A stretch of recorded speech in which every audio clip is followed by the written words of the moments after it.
It's business as usual for the men in black, winning all the games they played regardless of how the opposition attacks. KP is a fierce unit, a Wolfpack 11 that sneaks out by the rarest of margins.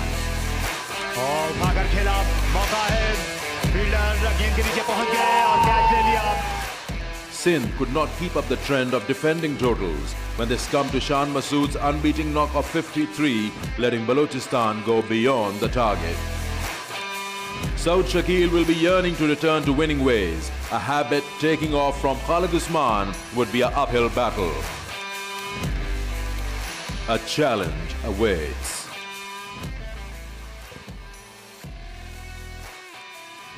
Very well, warm welcome back to the Rawalpindi Cricket Stadium. Kingdom Valley National T20 Cup 22-23. The latest game coming for you between Khyber Pakhtunkhwa and Sindh.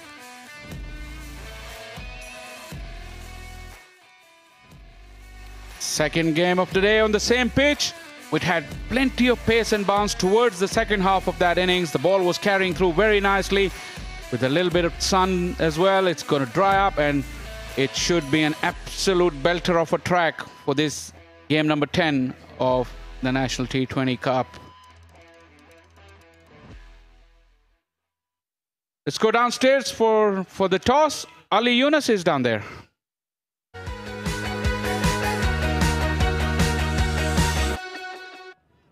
Two very strong sides are up against each other for the 10th game of Kingdom Valley National T20. I've got the two captains alongside me, Khalid Usman for KP and Saud Shakil for Sindh. Professor Anis will be the match referee, and it seems like Khalid Usman is going to flip the coin. Heads. Head is the call. Heads is the call. Head it is. Saud, क्या करेंगे और क्यों? हम आज भी पहले batting करेंगे. Trend के साथ चल रहे हैं?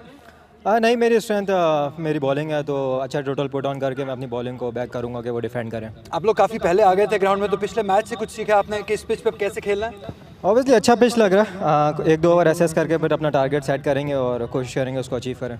पिछला मैच काफ़ी क्लोज गए थे आप, तो क्या सीखा है पिछले मैच से? पिछला मैच काफ़ी क्लोज था. वहाँ हम 10-15 रन शॉर्ट थे. अगर हम वो 10-15 रन पूरे होते तो हम इंशाल्लाह मैच आसानी से जीत लेते. क्या टारगेट सेट करेंगे? डिसाइड नहीं किया. एक दो ओवर देख के फिर डिसाइड करेंगे. Team news? Same team. All the best. Thank you very much. Khalid Usman bowling first. Surprise है? नहीं, बिल्कुल नहीं, बिल्कुल ऐसा कुछ भी नहीं है. बस पॉजिटिव क्रिकेट खेलेंगे. पॉजिटिव तो केपी के साथ जाता ही है, तो क्योंकि बहुत दफ़ा आपने देखा है कि मुश्किल हालात से भी आप बहुत आसानी से मैच जीत जाते हैं. क्या ख़ास वजह है? कोई ख़ास वजह नहीं है, बस प्रेशर को कंट्रोल करते हैं और उसी में कामयाबी मिलती है हमें. और आप क्या देख रहे हैं, कहाँ तक रिस्ट्रिक्ट करेंगे सिंध को? कोशिश करेंगे 150 से अंडर इनको कर ले, कंट्रोल कर ले. और टीम न्यूज़ आपकी? सेम टीम खेल रही है लास्ट मैच वाली. Right, all the best Khalid. Thank you. Right, the news we have from here is that Sindh has won the toss and decided to bat first.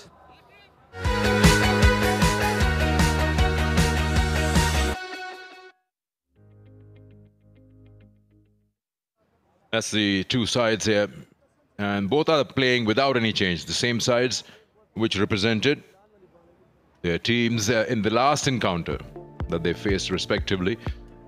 Winning the toss and winning the match seems to be a 99% opportunity. Out of the 9 games, 8 have been won by sides batting first. It could all change. The law of averages. Sindh have elected to bat.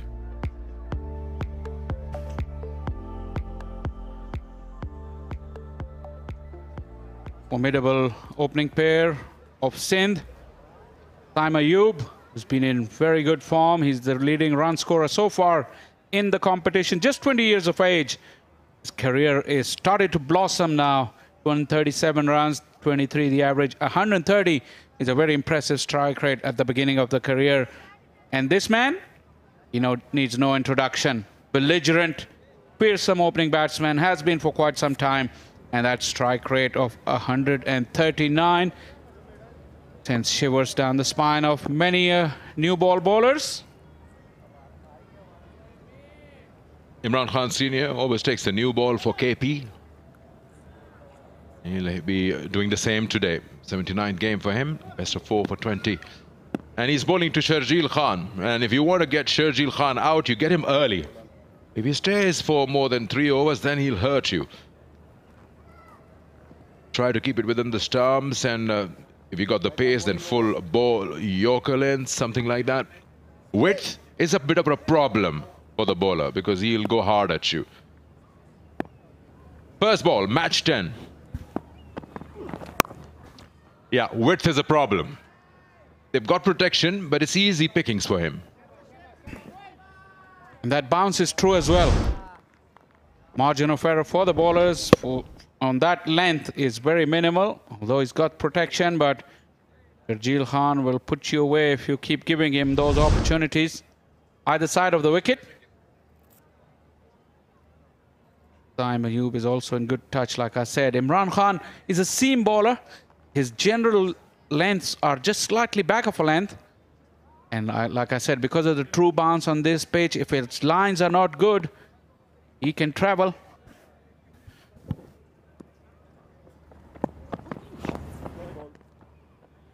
That's the first extra.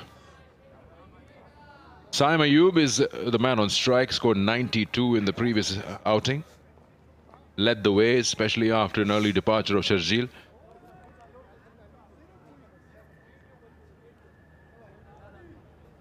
So important that an opener or a top order takes you all the way, scores big. That sets the momentum. Any planning that you've had in terms of getting to a certain score, batting first, helps you a lot. Average first inning score in this tournament up till now in 9 games is 162.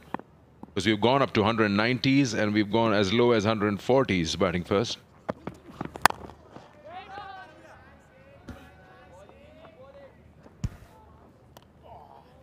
Nice crunch of the bat from Saim Ayub. He's been finding the middle of the bat in this tournament quite often. This was the best possible cover drive that you can see. His power game has also improved. A little bit of luck along the way. But that range of strokes, look at that, against pace and spin, front foot and back foot. He was really in dominant touch that day.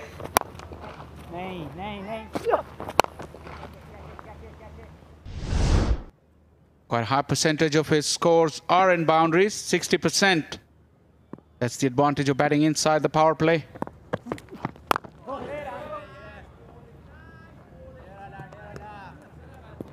You go back in match 9 when Central Punjab came out to chase 147 to win in 16 overs. Just the fact that you don't get a good start. They were a bit choked up in the power play as a batting unit, and that helped the fielding side keep that pressure on. So important. Your role as a new ball batter is to go and attack, strike hard. These teams have now had a good, fair opportunity of looking at how the surfaces are across the square. The 10th match. The work is cut out.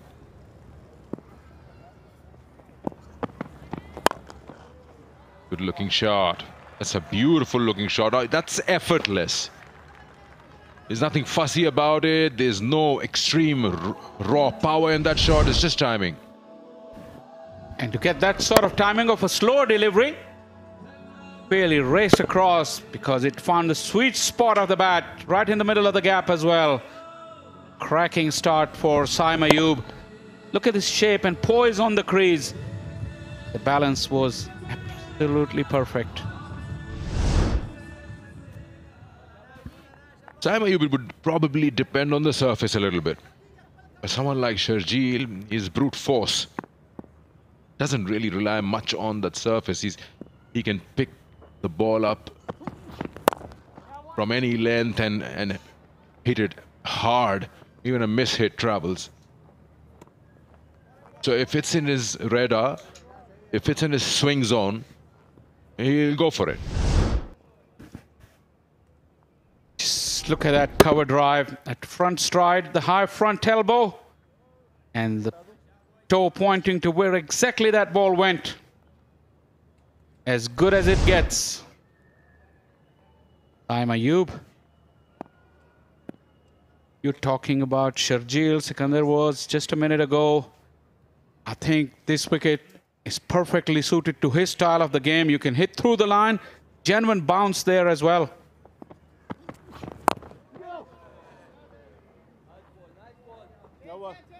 Good finish to the over from Imran Khan Senior. And off and running. 7 for none.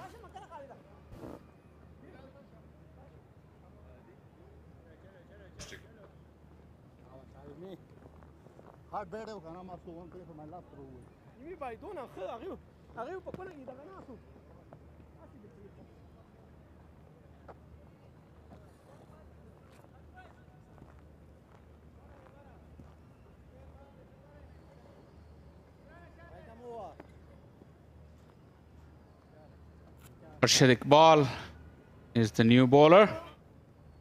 Very promising talent.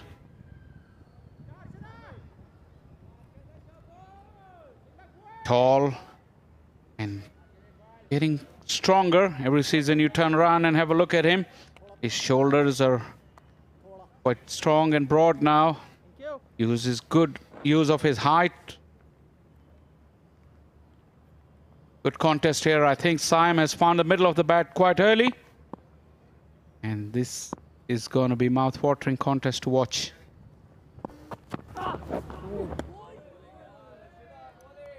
An absolute crackerjack from Arshad Iqbal. Angling away from the left-hander. And look at how that ball took off. Haris up above his waist, taking that ball.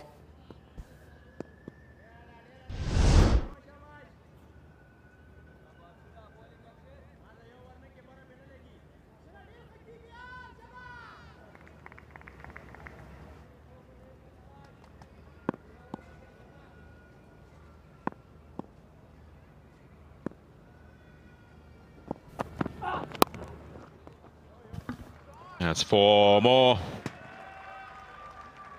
Nothing you can do as a bowler, you just look at it. The width is a problem. You're allowing him to stretch his arms and get to the ball. Though it wasn't really far away from him. But the kind of form he's in, Saim Ayub will put you away. Just that angle took the ball slightly away from Saim, allowed him to free his arms. Not a real bad delivery, but this is the kind of form that Saim Ayub is in. He picked up the length. Like I said, this bounce is really good for this kind of stroke play off the back foot. Very rarely you see such kind of bounce on Pakistani pitches. So let's talk about what we've seen up till now in the Kingdom Valley National T20. So out of 9 games, 8 have been won by sides batting first. So what's your take on that?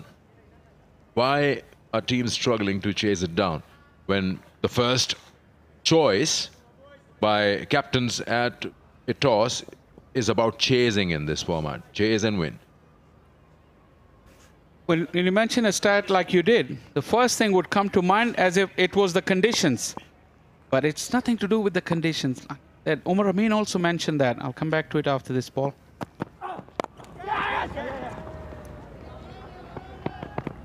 Not entirely in control.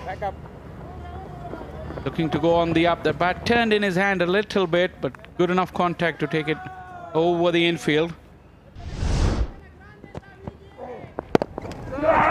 Coming back to that point about chasing, Umar Amin also mentioned the team has lacked in planning.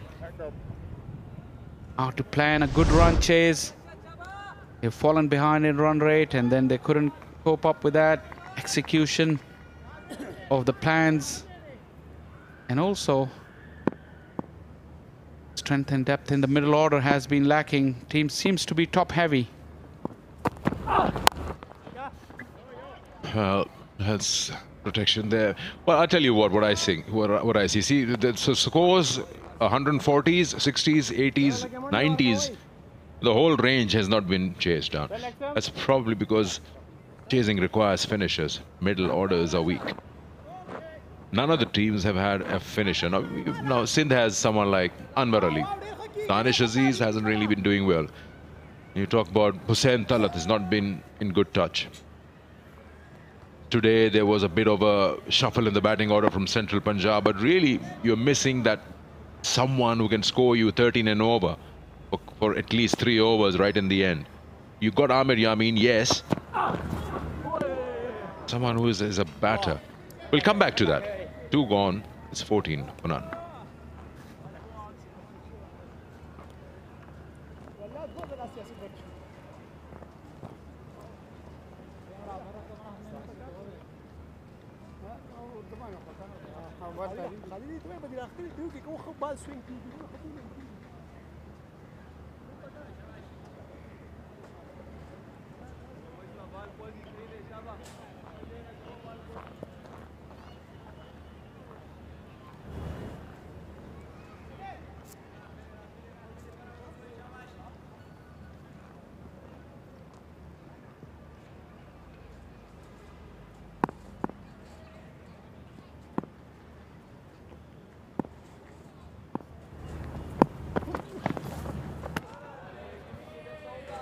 More evidence of that bounce there, leaving the left-hander with the angle.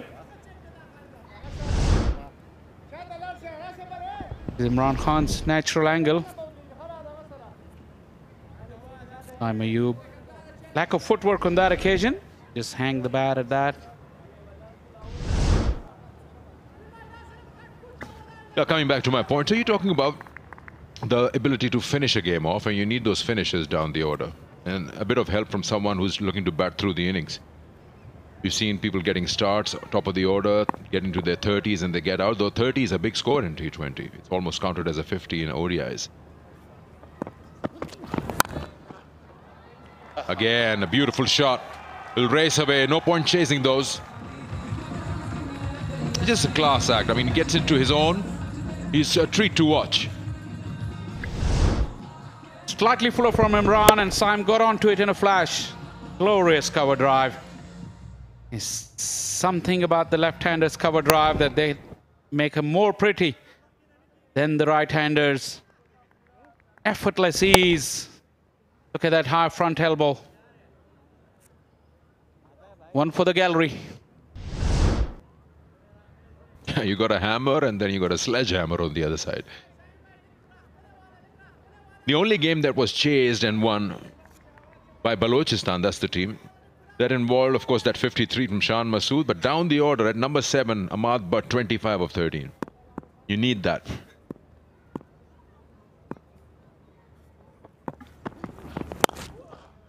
Shot again. Beautiful. Resti looking at the ball right under the chin. An absolute treat. They did shape back into Saim Ayub, but his balance was superb. A flick of the wrist and away it went. This boy has a gift of timing. Look at that. That still head. Just whipped it away. He's in supreme touch. Going back to, you make a very good point about the previous game. A top order batter carrying the innings through and then gets the aid of the big hitter to bring down the run rate. That's the combination that's generally been missing.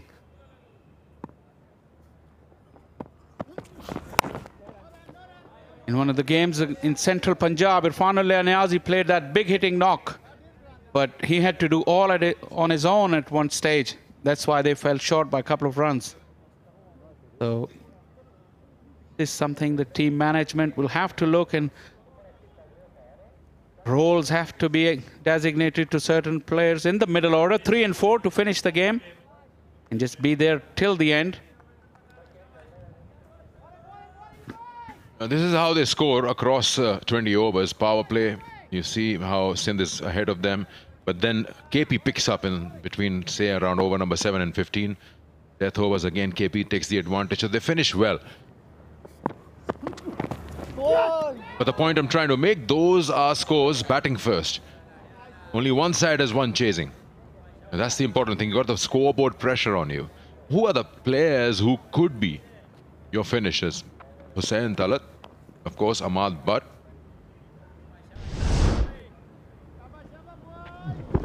Ahmed Yami is there.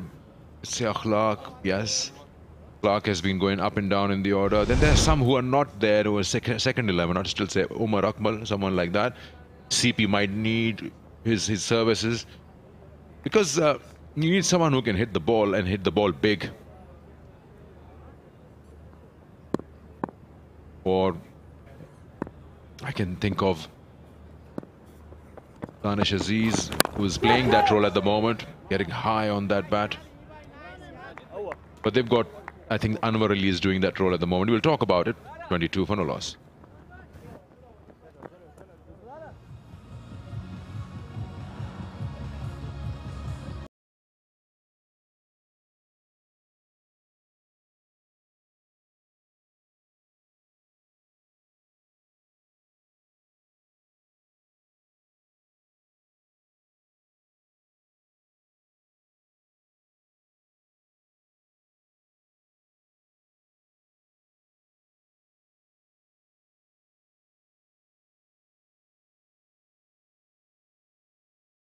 At the Rawalpindi Cricket Stadium, Sunday afternoon. Bit of a crowd as well today. It's a huge day as well. Later in the day, Pakistan will be taking on India in the Asia Cup in the Super 4. Plenty of entertainment before that. The cracking pitch, and it's producing an absolute cracking game at the moment. It's taken pace off, it's gone high, but it'll go over the keeper and everyone else for 4. Well, like I said, a miss hit goes for a boundary. With him, it's just brute force. We didn't read the pace on it, but that really doesn't matter. There's no way in the wide world this ball could have gone that far. Clearly got surprised by the bounce from Imran Khan Jr. Just 1-2 bounces over the fence.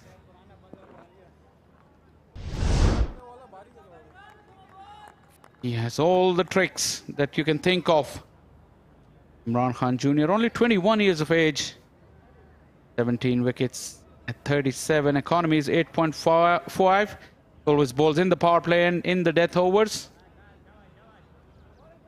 Sharjeel normally belligerent on that kind of length. Bailey was taken by surprise, but I think Imran has to be careful.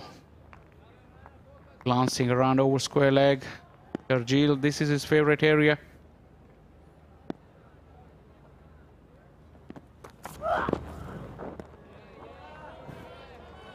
The first one on the back of the hand, this one a little quicker.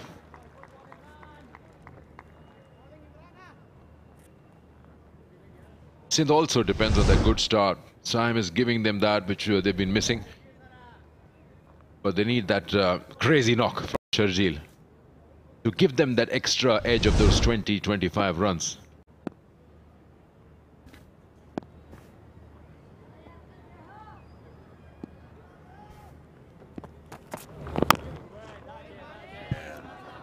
Keep it within the stumps with him. You can ball it fuller into the stumps, then you miss, I hit comes in. But when you are bowling away from the stumps to someone like Sharjeel, you're eliminating a lot of things. He's not worried about getting bowled, not worried about getting leg before. Now he can just throw his bat at it. Now, third man is coming in, and they push the long on back, and he's quite wide, right in front of that team's dugout. Let's see what ball are we going to see. A good start up till now from Mohammad Imran Jr. Ball is hitting the bat quite hard. Generally, Imran is known for his variations, but I think he's worked off season on some of his pace. Looking fitter. That ball is going through nicely, and the bounce as well. Bounce makes it so much more interesting. This Pindi pitch is really at its very best today.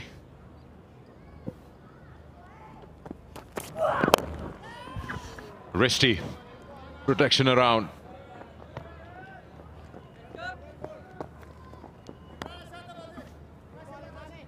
Sharjeel Khan looks like he hasn't woken up just yet.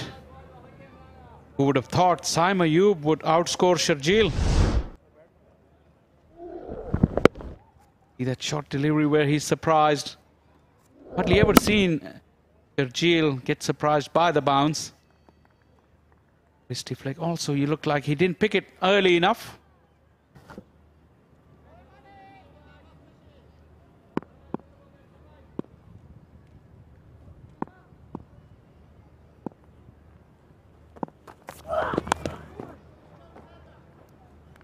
That's an excellent over in a power play. 5 of it, 27 for no loss.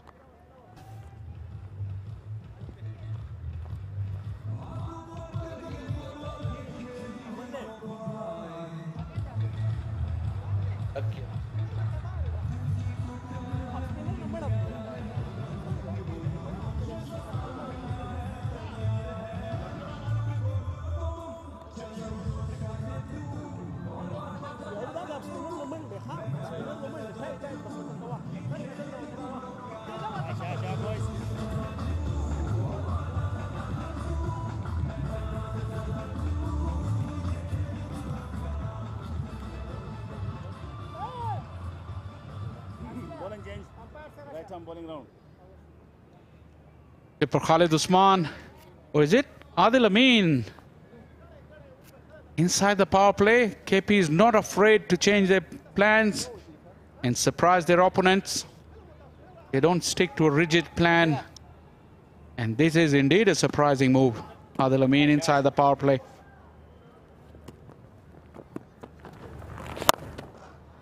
Straight up and very, very straight. That's 6. He just played it through the line. This one didn't have much power to it, but it's just the elevation and a bit of force behind the shot. What a shot.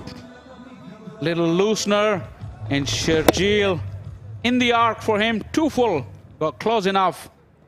And just a little punch. These are not short boundaries. 72 yards, cleared it with ease.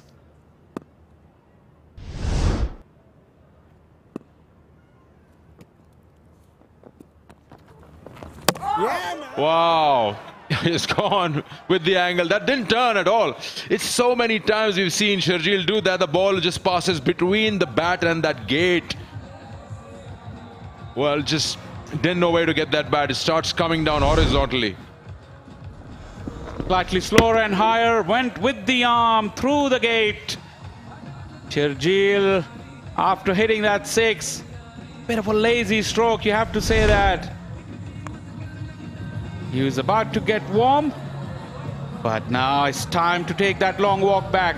12 of 10 for the big man. Sindh, 33 for 1.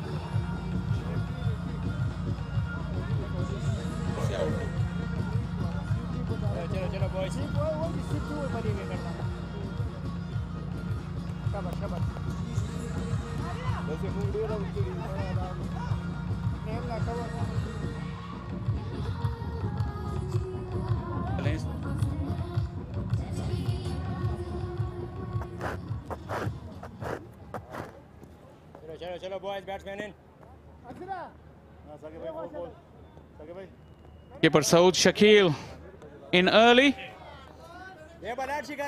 Will have plenty of time at his disposal to build a good innings. Average of 17, just a 150 in this format.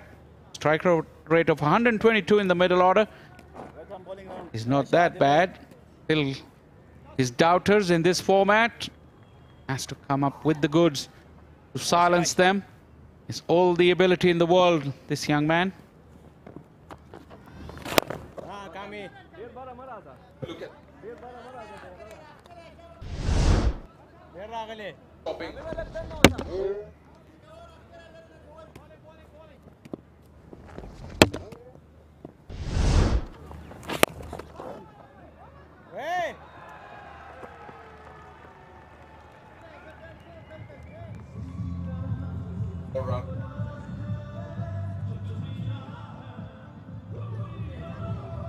It's amazing the amount of timing you can get, and you can get a boundary in this format.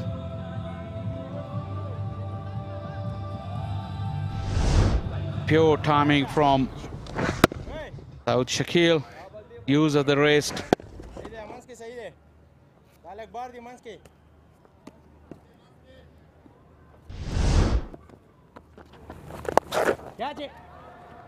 Catch it is the call. One bounce to Amir Azmat. Sweep is one of the favorite shots of Saud Shakil. He's gotten off to a good start. Boundary in a single.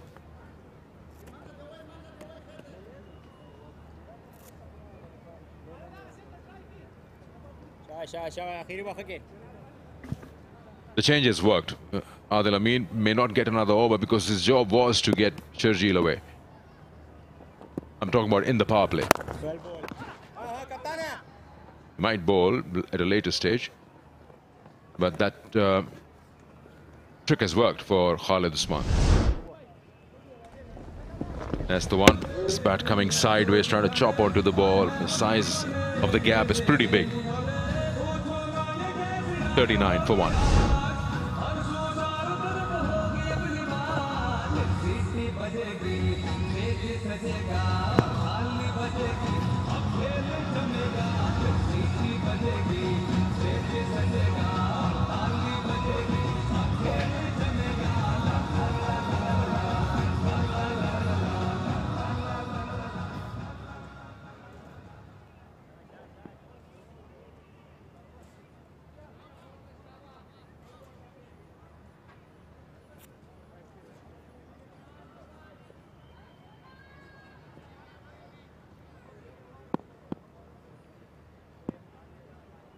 Imran junior अपना दूसरा over करेंगे pavilion and से, left arm over the wicket. गेंद angle के साथ stumps को छोड़ती हुई जा रही थी और रन हासिल कर लिया। शर्जील खान आज जल्दी आउट हो गए, लेकिन इस पावर प्ले में ज्यादा स्ट्राइक करने की जिम्मेदारी साइम अयूब ने निभाई है। सिंध की बैटिंग का आसा रहा है इस सीजन में, हालांकि इनके जो मिडिल ऑर्डर के बैट्समैन हैं सऊद शकील या साद खान, ये कोई बहुत बड़ी इनिंग्स नहीं खेल सके, लेकिन ये जितने भी रन्स बना रहे हैं ये वो असरदार रन्स बना रहे हैं अच्छे स्ट्राइक रेट के साथ, और उसी का फायदा हुआ है इनकी टीम को अब तक।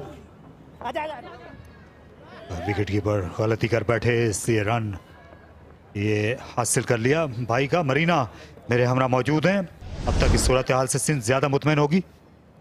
बिल्कुल, काफ़ी तहम्मुल है इनकी बैटिंग में।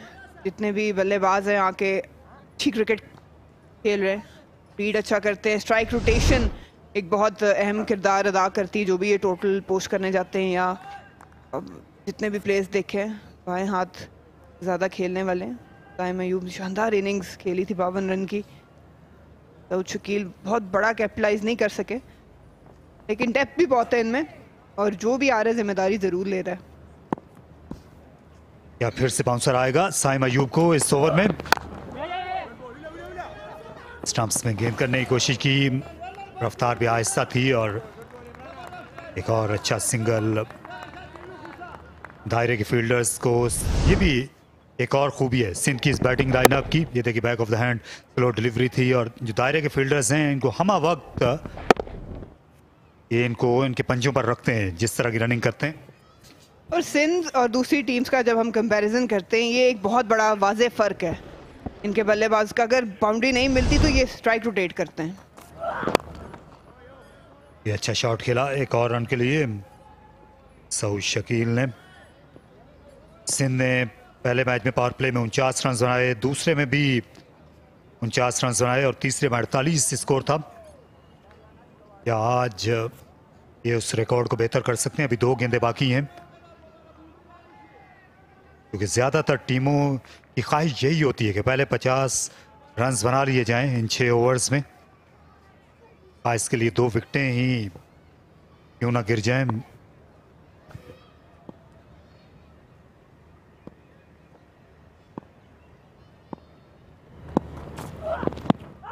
और एलबीडब्ल्यू, जी हाँ, अपने दाम में लाए इमरान जूनियर। गेंद पड़ने के बाद अंदर को आई और अक्रॉस द लाइन हिट करने चले गए साइम अयूब। ये अनमोल विकेट है। बहुत बड़ा क्रॉस बैट शॉट खेल गए थे, अमूमी तौर पे इनको देखा नहीं जाता। ब्लॉक करना चाह रहे थे, अगला पांव क्रॉस था जिसकी वजह से कोई खास कनेक्शन नहीं हासिल कर पाए। और एक अच्छी विकेट मोहम्मद इमरान जूनियर की, 23 रन बना के वापस सिंध 39-2।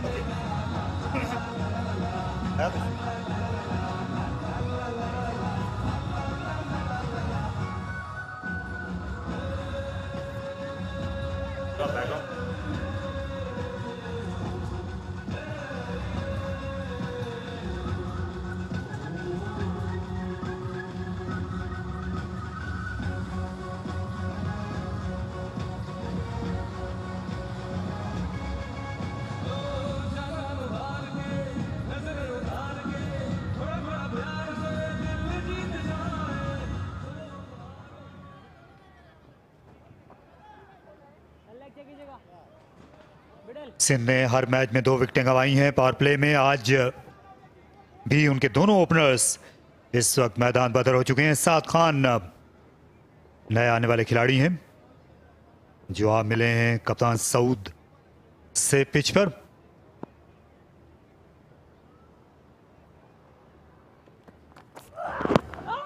और ये भी पैड में लगी, लेकिन अंपायर ने अपील पर ज्यादा तवज्जो नहीं दी। साकिब खान का ख्याल था गेंद स्टंप्स को छोड़ती हुई निकल जाती। तो अच्छा ओवर मुकम्मल हुआ। ये देखिए back of the hand slow delivery फेंकी जिस पर विकेट हासिल की। जल्दी शॉट खेल गए थे और अंपायर को सिर्फ ये फैसला करना था क्या ये लेग स्टंप के बाहर तो नहीं निकलती।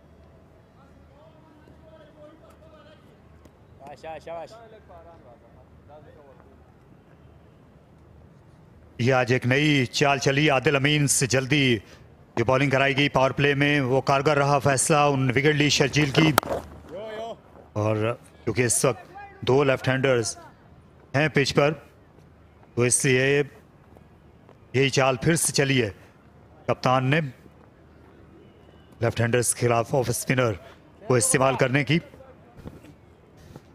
अच्छी थिंकिंग है। खालिद उस्मान सेटल नहीं होना देना चाहते और ऑप्शंस बहुत है इनके पास।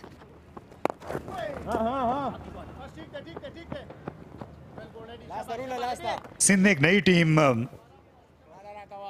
खिलाने का फैसला किया इस टूर्नामेंट में। एहसान अली पूरी तरह फिट नहीं थे और कुछ खिलाड़ियों से उन्होंने मावरा होकर इस टीम को तश्कील दिया। ज्यादा तजुर्बेकार खिलाड़ियों से अच्छी आम बॉल बाल बचे और उसका फायदा हो रहा है इनको फील्डिंग में भी, विकेटों के दरमियान रनिंग में भी।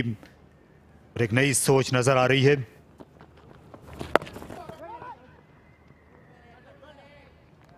कप्तानी का भी मौका सऊद शकील को मिला और अच्छी कप्तानी कर रहे हैं।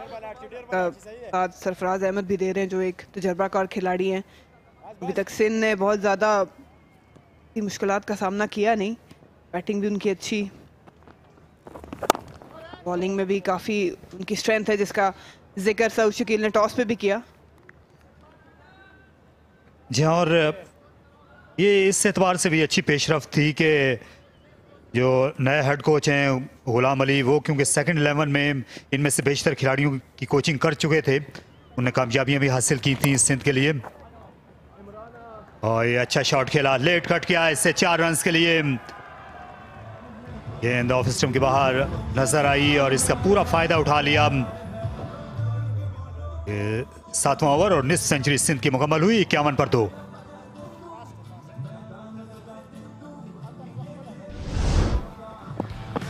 ये पावर प्ले की बड़ी उम्दा इब्तिदा की। फ्रंट फुट बैक फुट पर चौके देखने में आए। बड़ी भरपूर फॉर्म में साइम अयूब नजर आ रहे थे विकेट की दोनों जानिब। उन्होंने दिलकश शॉट खेले। शर्जील ने पहले चौका लगाया और फिर बोल्ड हो गए आदिल अमीन के ओवर में। फिर एलबीडब्ल्यू आउट किया साइम अयूब को स्लोअर 1 पे। 6 चौके लगे पहले 6 ओवर्स में और 1 छक्का भी, लेकिन केपी ने फाइट बैक किया 2 विकेटें हासिल करके। यहाँ इस वक्त ये आफरीदी मोहम्मद सरवर आफरीदी बॉलिंग करने के लिए आएंगे। तो ये भी एक नया हरबा है जो खालिद उस्मान शायद सरप्राइज करना चाहते हैं क्योंकि इन्होंने भी पहले बॉलिंग नहीं की थी आदिल अमीन की तरह।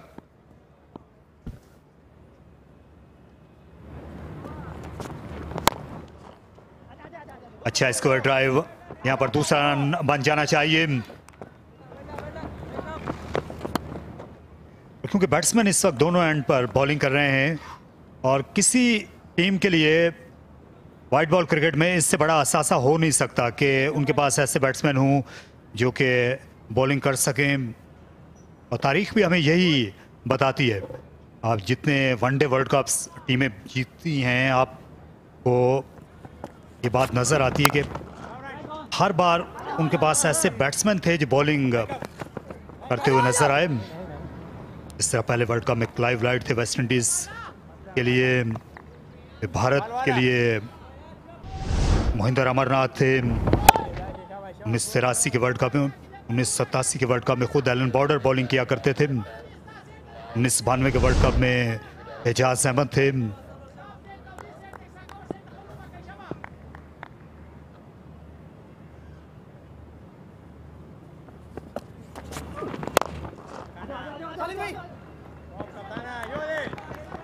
कप्तान के तौर पे आपके पास बहुत अच्छी ऑप्शन आ जाती है अगर आपके पास ऐसे यूटिलिटी प्लेयर मौजूद हैं बैट्समैन की शक्ल में जो आपको थोड़ी मदद दे सकते हैं बॉलिंग में भी। ये अच्छा शॉट था, अच्छा वेट ट्रांसफ़र किया और फील्डिंग उससे भी ज़्यादा उम्दा केपी की साइड की। ये एक शानदार चीज़ रही है कि फील्ड में जान मारते हैं और यकीनी चौका उन्होंने बचाया। खुद मौजूद, अच्छी डिलीवरी इस बार सीम पर टिपा पड़ने के बाद तेज से निकल गई आउटसाइड एज के बराबर से। ये हालांकि ये पहली नज़र में आपको इतने तेज बॉलर लगते नहीं है, लेकिन ये हैरान करने की अहलियत रखते हैं।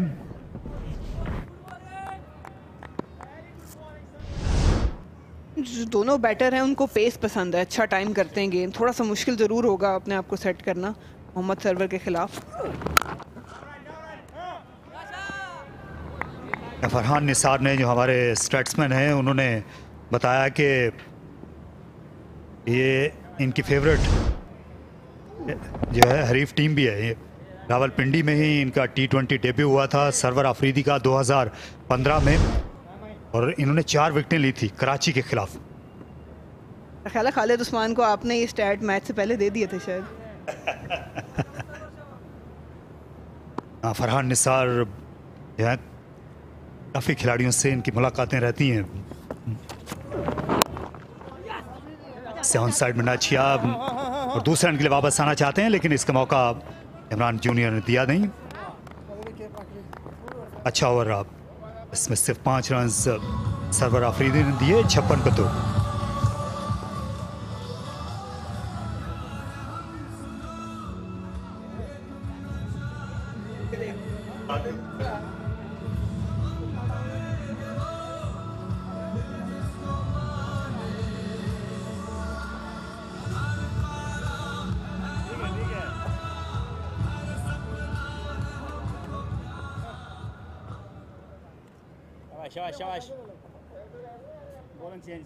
अभी इन फॉर्म सरफराज अहमद को आना है। दानिश अजीज, अनवर अली ये बैटिंग कर सकते हैं। अबरार अहमद को आज भी खिलाने का फैसला किया गया।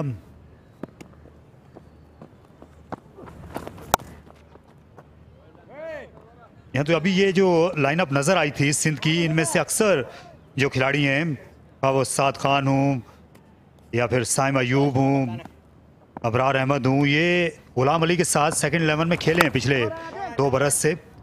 तो अब ये तरक्की पाकर आए हैं। अब इनकी ग्रेड 1 की टीम में सिंध की नुमाइंदगी कर रहे हैं वाइट बॉल फॉर्मेट में। और यही बात हम नए कोच के बारे में भी कह सकते हैं, और यही तरीका भी है कोच और खिलाड़ियों की डेवलपमेंट का, क्योंकि वो इस ड्रेसिंग रूम में ज़्यादा एक दूसरे के साथ कंफर्टेबल होंगे।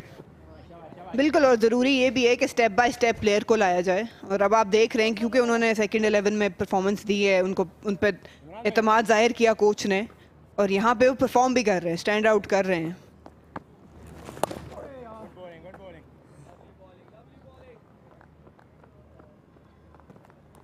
कोच की जब बात करते हैं एक सरबराह की तरह होता है, एक जैसे फैमिली होती है, लेकिन अहमियत और नज़र जो है वो बहुत फ़र्क डालती है कि किस प्लेयर से किस तरह का काम निकलवाया जाए। ज़्यादा आगे गिरी, कट करने के लिए चले गए। अच्छा क्रीज का इस्तेमाल कर रहे हैं, नए नए एंगल क्रिएट कर रहे हैं खालिद उस्मान। इस बार विकेट के ज्यादा करीब आ गए थे और दूसरा रन यहाँ पर भी ले जाएंगे। अच्छी दौड़ लगाई, बड़ी दानाई के साथ ये दोनों खिलाड़ी रन बना रहे हैं। 9 ओवर्स के बाद 60 पर 2, कोई खतरा मोल नहीं ले रहे सिंध के बैट्समैन। बहुत उम्दा रनिंग, बहुत हल्के हाथ से खेला था, जानते थे कि बहुत दूर से आना पड़ेगा डीप से फील्डर को, और एक अच्छी लाउड कॉल 2 रन की। ये बहुत खासियत रही है सिंध की बैटिंग की, ना सिर्फ बाउंड्रीज लेने जाते हैं बल्कि रोटेशन ऑफ स्ट्राइक बहुत अच्छी है। 60 पे 2 आउट सिंध।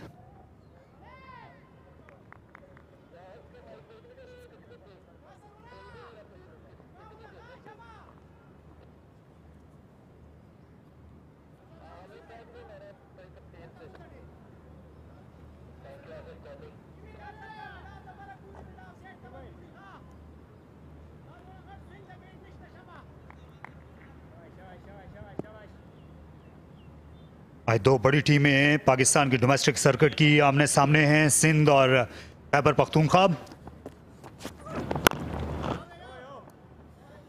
इस नेशनल T20 कप में पिछले दोनों टूर्नामेंट्स की चैंपियन है खैबर पख्तूनख्वा। और हालांकि मोहम्मद रिजवान इस बार नहीं है, शाहीन आफरीदी, इफ्तिखार अहमद, वसीम जूनियर, फ़खर जमान की भी खिदमत नहीं है खैबर पख्तूनख्वा को, लेकिन उनकी अदम मौजूदगी में भी ये वाहिद टीम है, ये नाकाबिल शिकस्त है अभी तक इस चैंपियनशिप में।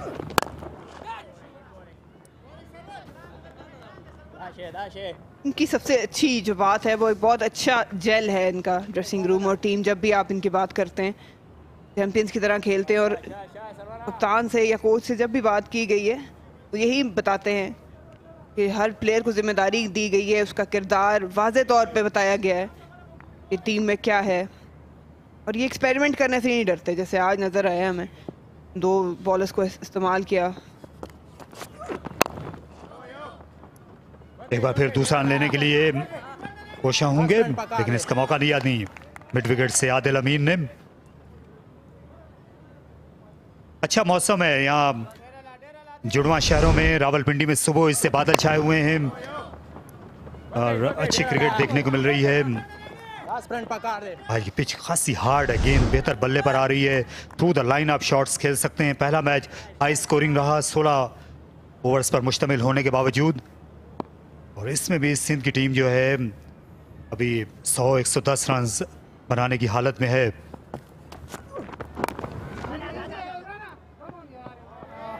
खराब फील्डिंग, इमरान जूनियर खास से नौजवान हैं, उनसे तवक्को की जाती है इससे कहीं बेहतर खेल की, और ये 4 रन का एक तोहफा उन्होंने दे दिया सिंध को। पहला तोहफा तो मोहम्मद सरवर ने दिया था ऑफ पैड साथ, बहुत अच्छा, बहुत स्ट्रॉन्ग एरिया है उनका, लेकिन ये गेंद रुकनी चाहिए थी, इतनी को खास तेज रफ्तार में भी नहीं आई थी, आराम से भी पकड़ सकते थे बगैर डाइव किए। खुश नहीं है बिल्कुल भी सरवर।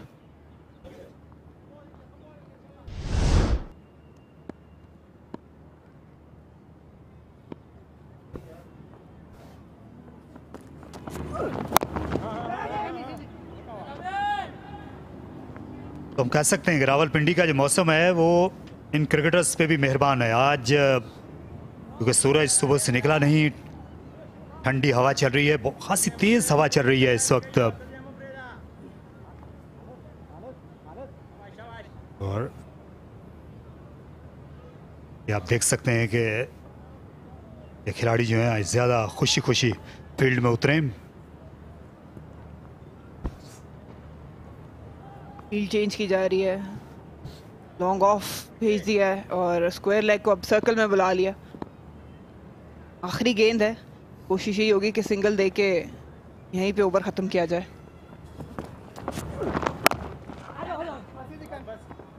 एक और अच्छा ओवर सरवर आफरीदी का, इस बार भी सिर्फ 7 रन उन्होंने दिए 10 के बाद 68 पे 2।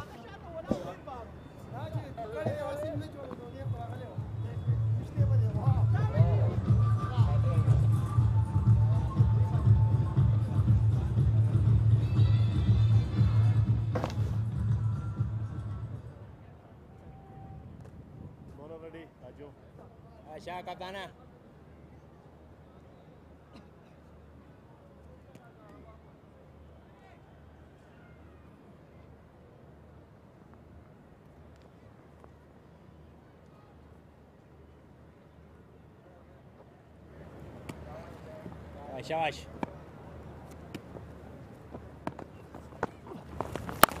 Catch. Good ball. Oh, that's a good shot. Really good shot by Saad. This boy is really talented. He's definitely one for the future, this young lad, Saad.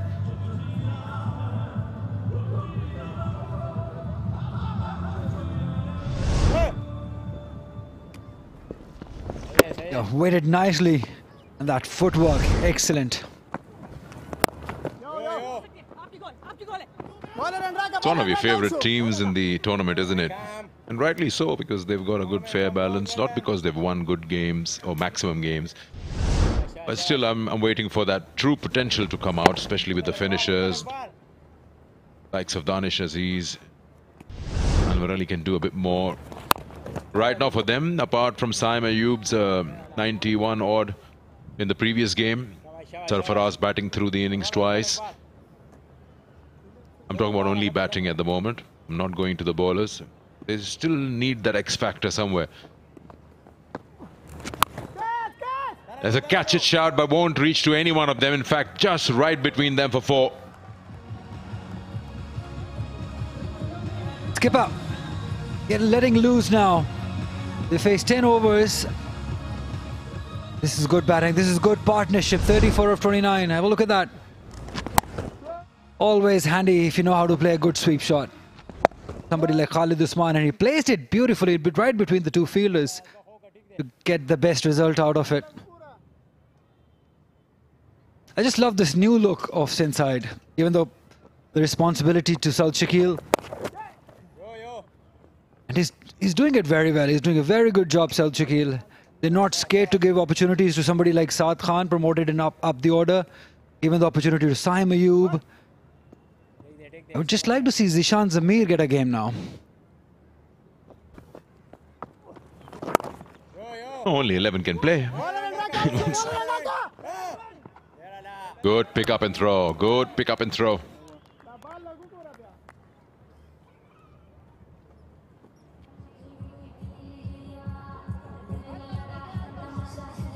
Amir Azmat there. 11 gone. 79 for 2.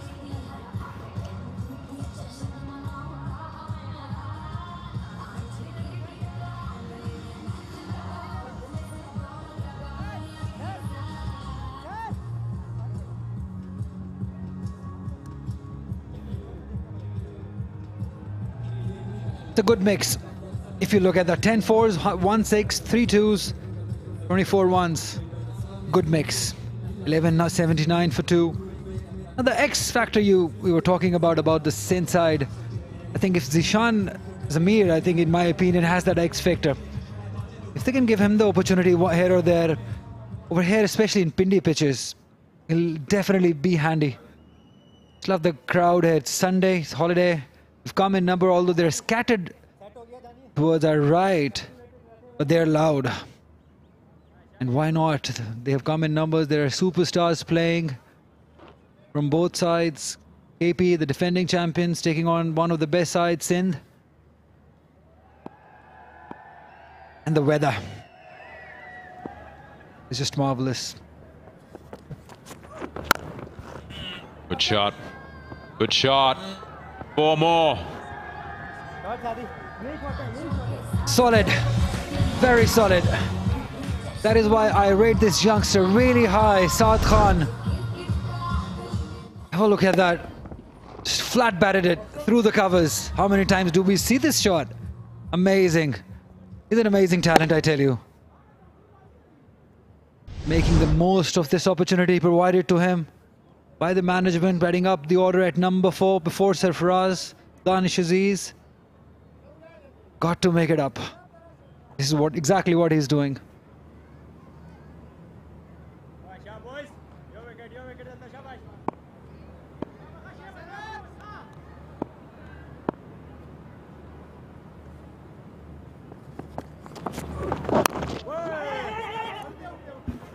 Good run. And it's all about the calling. At the moment, on the back foot, KP is trying to make sure that they can get control of this run flow. Previous over, 2 boundaries, then singles. He's exposed his leg stump. He's lucky he's not missed it completely.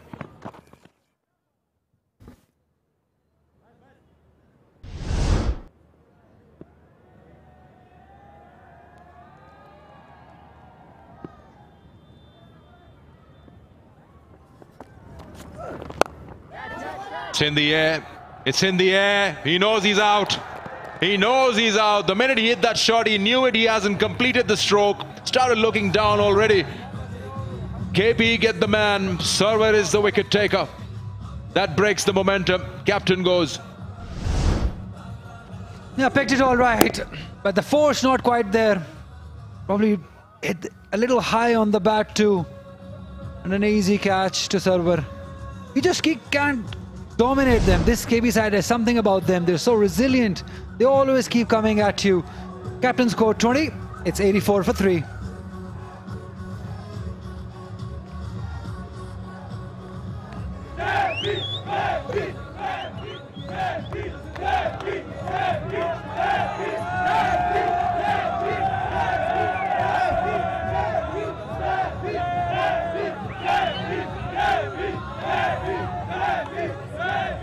They're loving it.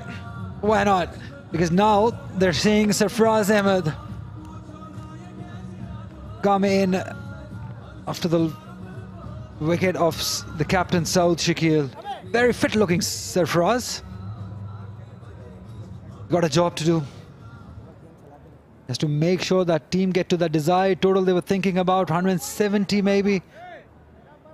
They'll be happy with the 160 because this is a very good pitch to ball on. They've got some quality bowlers in their lineup, quality spinners, quality fast bowlers. They've got to give them enough runs. Previous match we witnessed Central Punjab losing the game to Northern. They could not chase down that score. But this is KP side. They are different. Good numbers, 3,873 runs to him. 127 the strike rate.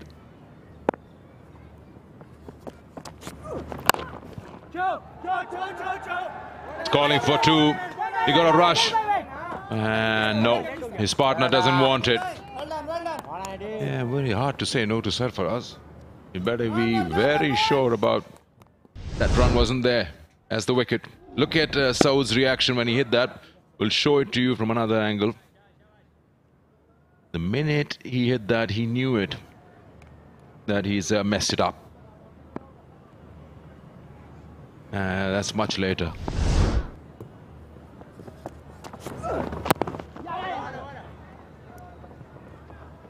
Good run again. Soft hands by Saad.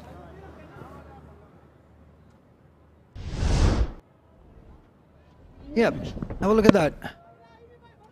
He hit it at the bottom of the bat. Yeah, and he knew it. Certainly, yeah, the disappointment was right there. The head falling down. He knew it, he hasn't timed it.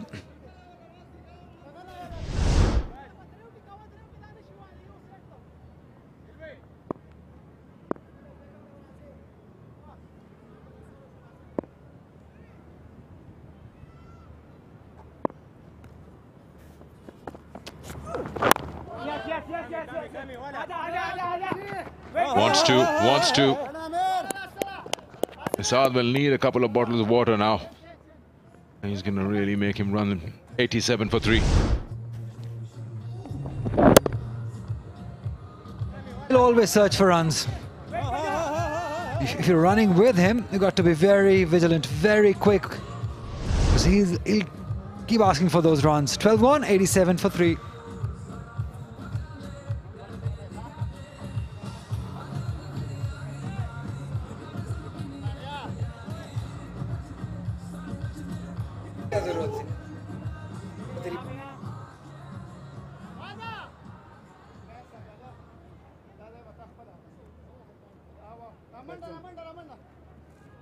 Right arm bowling over.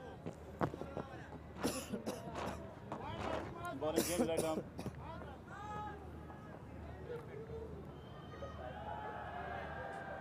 Arshad Iqbal, 7 runs in his first over. KP looking for a wicket here.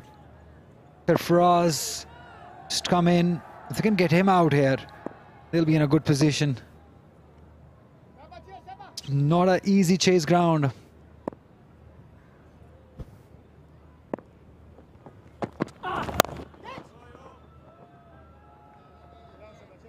So what would Sindh be looking from here, Sikandar? How many score? How much total would they be satisfied with? You've seen the first game. They won the toss, batting first. They should be happy. That's 95% of the game in your pocket. But I'm gonna keep, of course, the opposition in mind. If you're playing KP, what kind of score? I think anything between 160 and 165 is good. Because Sindh has got good bowling attack. They've got Abrar, they've got Sohail Khan, Zahid Mahmood, Mir Hamza. Fight with that. Well, more the merrier. Yeah. This is a good batting pitch. From what we've seen up till now, the power play bowling, if it's good, I'm talking about when you're chasing, then the game is half earned. It's in your grip. And in this format, what happens is that only an over or two of negligence can cost you the game. The Central Punjab had everything in control. Last 2 overs, they gave around 14 and 16. And that had them chasing 147.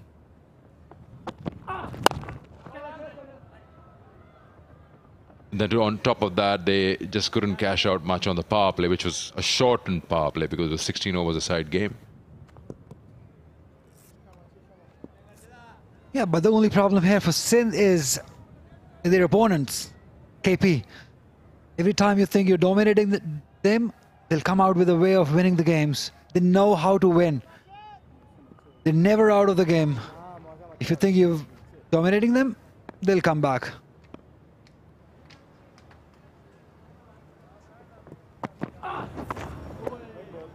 That will be a wide.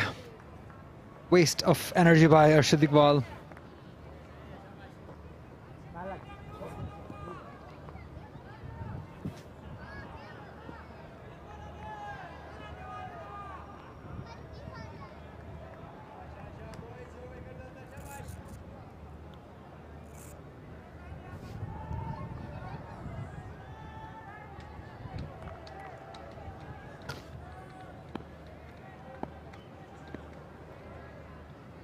Seems like he's had a good box of jalebis.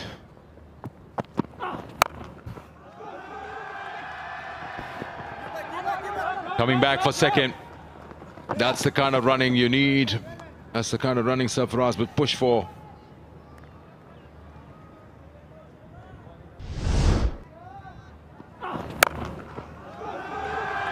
Good running.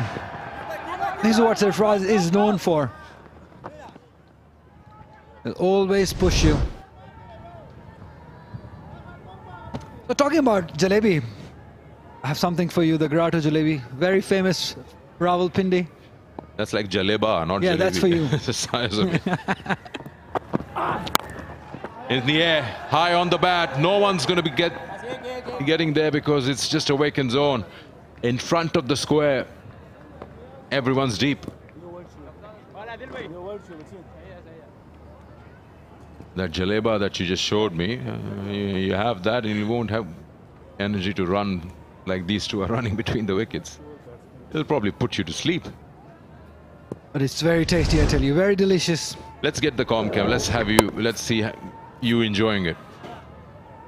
Anytime, anytime.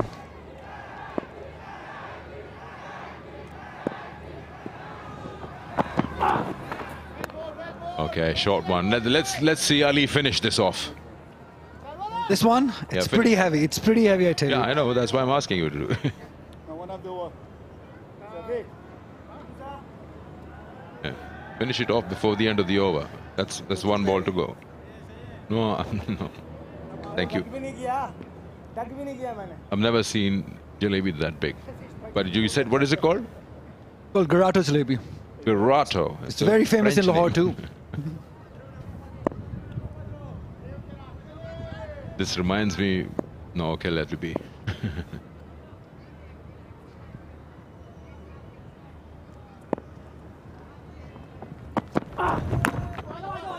Oh, that had a bit of an extra bounce there. I know Ali can't comment on that because he's busy having that grotto. End of the over. And it's 13 gone, 96 for 3.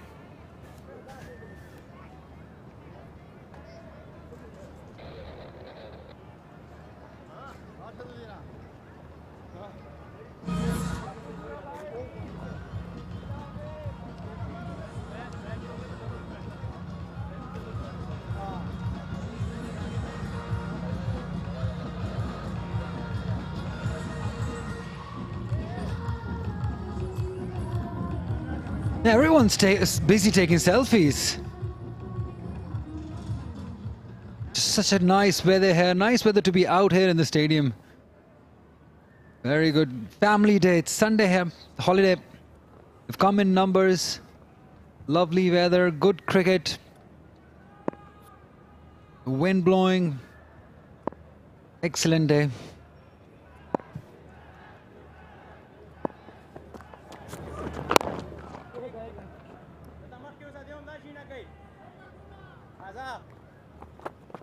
The planning and the gameplay is the same.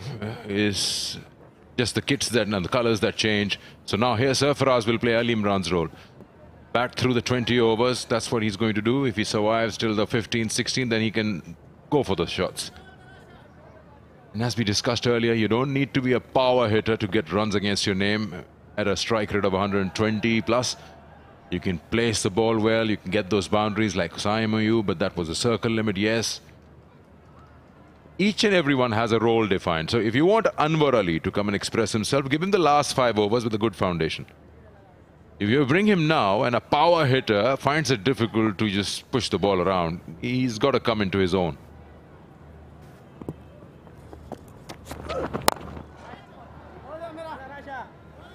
He's in the air for a bit. Just 1 run for Saad. Yeah, Anwar Ali, I think Danish is a better chance. That the luxury of Danish is in the side. He can hit big too. Then can come, Anwar Ali can come in the last 3. So can Sohail Khan can hit. They've got pretty decent hitters in their side. But at the moment they're doing fine, just fine. For another couple of overs, get to that 115 mark by 15 and then look to launch.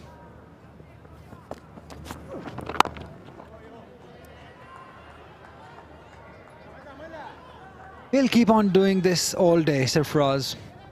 So good with those single, finding the gap, playing it with soft hands. Knows how to play on certain pitches. That's the Sindh camp. The new coach, Ghulam Ali, has done a wonderful job. Giving the opportunities to the youngsters.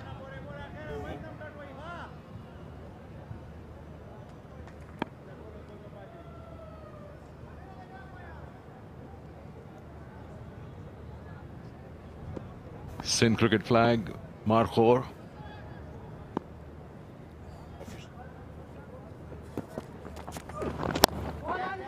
No idea where it went. Good catch by Imran Khan. Oh, he spilled it. And now run out. Chance was there. He could have ran with the ball in his hand. I can't believe it. He tried to throw. The keeper didn't have any idea what was going on. An absolute series of errors out there.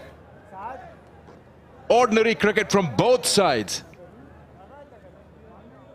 First the drop catch, then the fielder, Kamran Ghulam, not realize the batsman has no idea. He could have walked to the stumps and ran him out. That was Imran Khan, senior. Oh, look at that. He just spilled it out. Kamran Ghulam, he could have just run to the wickets. He would have still got the wicket. But he instead thought of throwing it and missed the chance. Imran Khan also disappointed. He caught it well. Oh, he's saying, Saifi bhai, what are you doing?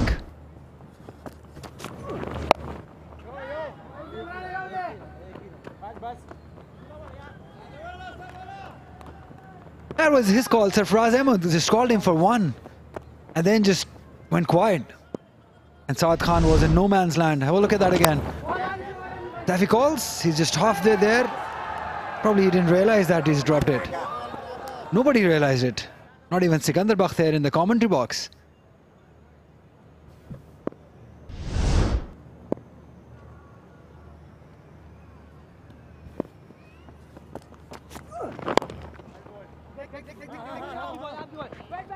Just be a single there. 101 for 3 after 14.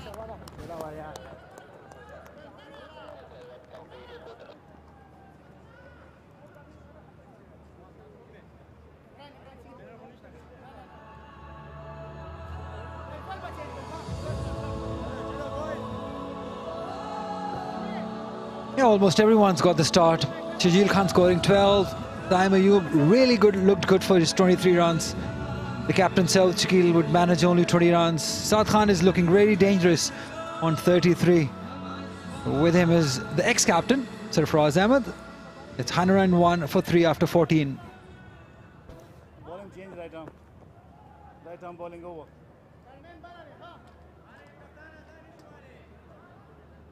So Imran Khan Senior is back. Can he make it up for that drop catch? The partnership is 17. Getting dangerous for KP side. Imran Khan has this habit of breaking the partnership, getting those important wickets. Let's see what he can do here.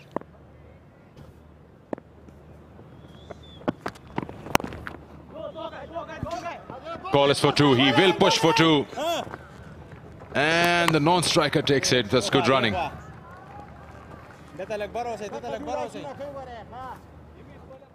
That is superb cricket by Sarfraz. Played it with soft hands right in between the two fielders. And the moment he hit it, he knew that 2 was on. And they ran well too. Superb cricket.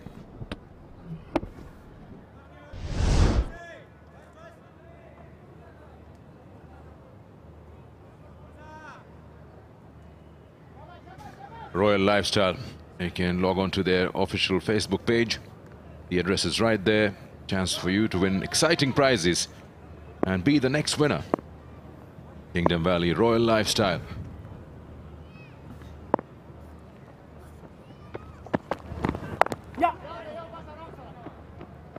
Just so routine, like he lets the ball come to him. Uses soft hands, just dabs it down for singles. If you actually take out this partnership, 20 of 17, there'll be many singles and twos in there. Families in big numbers today. It's nice to see it. Sunday, yes, beautiful weather, nice breezy weather. It was very, very warm and claustrophobic last evening. Usually when there is no wind, the signs of rain, and we did have some this morning. Light drizzle.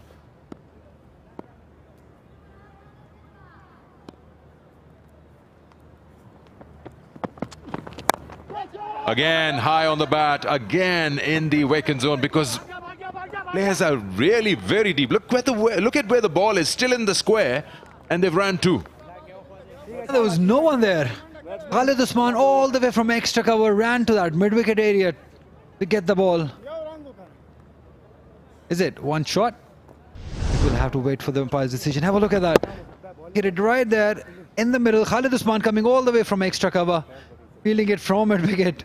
Doesn't get any better than that for the batters. 2 taken.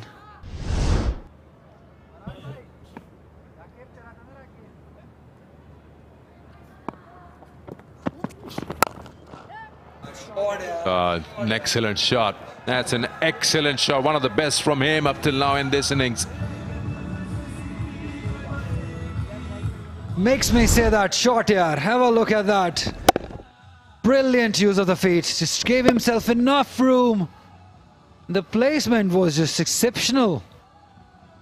Sir, for Sabzada Farhan could not do anything about that. This boy is talent, pure talent. Saad Khan, watch out for him. He will definitely be the next big thing for Pakistan.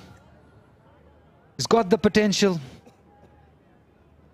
And those middle orders, he's a very good middle order batter, something that we are all looking for. Definitely has the potential. Another boy with potential, Zishan Zamir. 16 wickets in under-19 ODI World Cup. Cheeky. Just when you said he's one to watch out for, I was watching him. And I was like, what is he doing? Trying to impress you. No. Look at it. He's in no position to play that shot. Well, had he connected, you've been all Saad Khan. Well, ifs and buts. No, the idea was right, but the ball wasn't in that line where he wanted to hit it. It was going over his head. Wasn't on his right. He would like to play that over fine leg or something. Then eventually became over the keeper.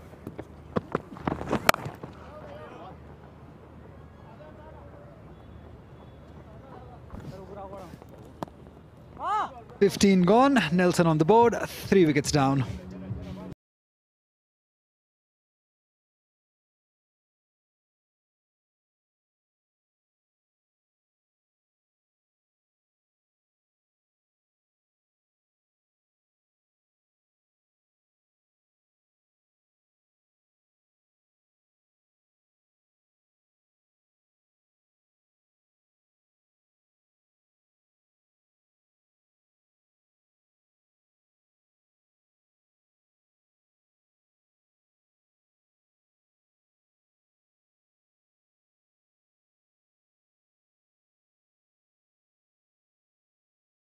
Mohammad Sarwar Afridi ने आज 4 over सबसे पहले मुकम्मल कर लिए।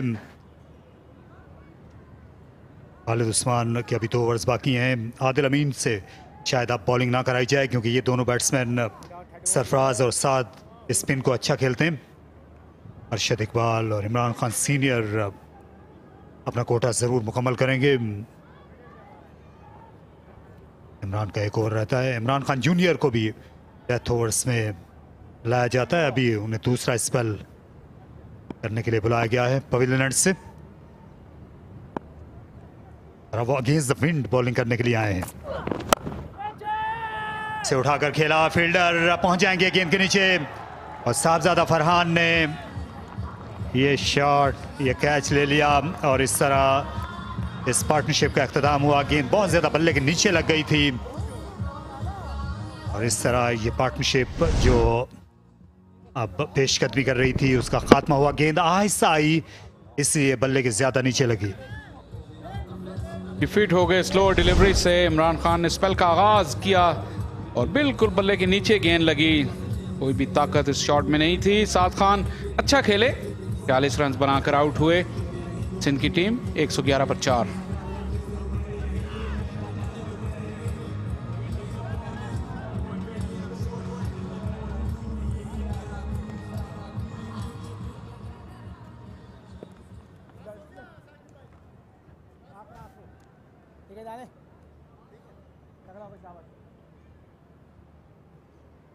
अच्छी खासी रौनक है आज रावलपिंडी क्रिकेट स्टेडियम में, क्योंकि हफ्तावार तातील का दिन है जुड़वा शहरों में, और इस पर तुर्रा ये कि बहुत अच्छा मौसम भी है, इसलिए तमाशाई महसूस हो रहे हैं। पल पल से कुंग हवा चल रही है इस वक्त पिंडी में।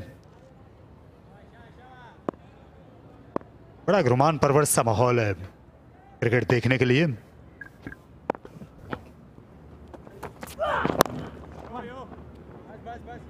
सोने पर सुहागा कि विकेट बहुत शानदार है आज। अच्छा बाउंस है, अच्छी कैरी है, बॉलर्स को भी मदद मिली, और बैट्समैन का स्ट्रोक प्ले जो है बहुत शानदार था। इस मौके पर यह कमजोर शॉट था।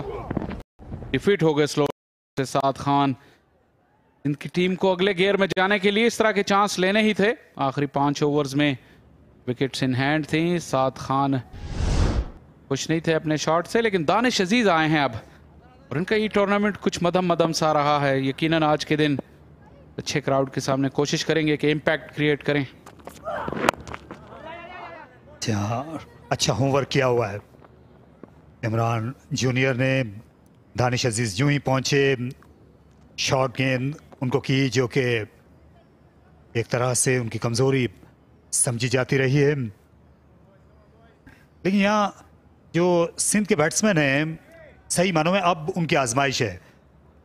गुलाम अली जो हेड कोच हैं, क्योंकि इस इनिंग्स को किस तरह से वो फिनिश करते हैं, लॉन्ग हैंडल का डेथ ओवर्स में किस तरह इस्तेमाल किया जाता है, क्योंकि यहाँ तक ये सही पहुँचे इनके पास मिडल ऑर्डर में ऐसे बैट्समैन हैं जिनको फर्स्ट क्लास क्रिकेट का बहुत ज़्यादा तजुर्बा है। इसलिए पावर गेम ना होने के बावजूद वो जो कमी है वो इनकी मिडल ऑर्डर अपने टेम्परामेंट से उसकी तलाफी कर लेते हैं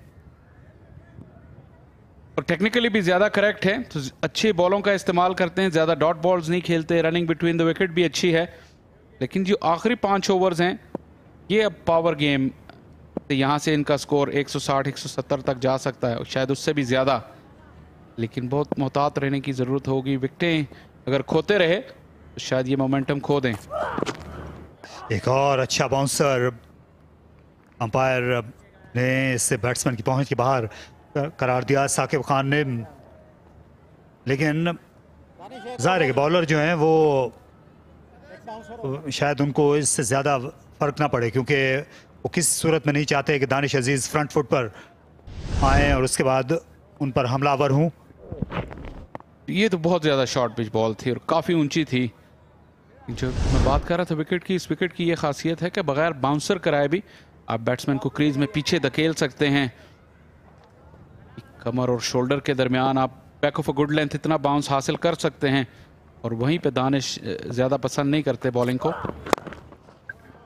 इस बार स्लो गेंद करने की कोशिश की, इससे फुल टॉस बनाकर खेला लेग साइड में। जब ओवर में एक बाउंसर कंसीड कर देते हैं तो फिर बैटर्स ये समझते हैं कि शायद अब आप आगे बॉल करेंगे और वो उनको फ्रंट फुट पे खेल सकते हैं, लेकिन इस विकेट पे बॉलर्स के पास मजीद मार्जिन है कि बैक ऑफ अ लेंथ रहकर बगैर शोल्डर हाइट तक बॉल किए भी बैट्समैन को धकेल सकते हैं। 3 फील्डर्स बाउंड्री पर, सरफराज के लिए ऑन साइड पर।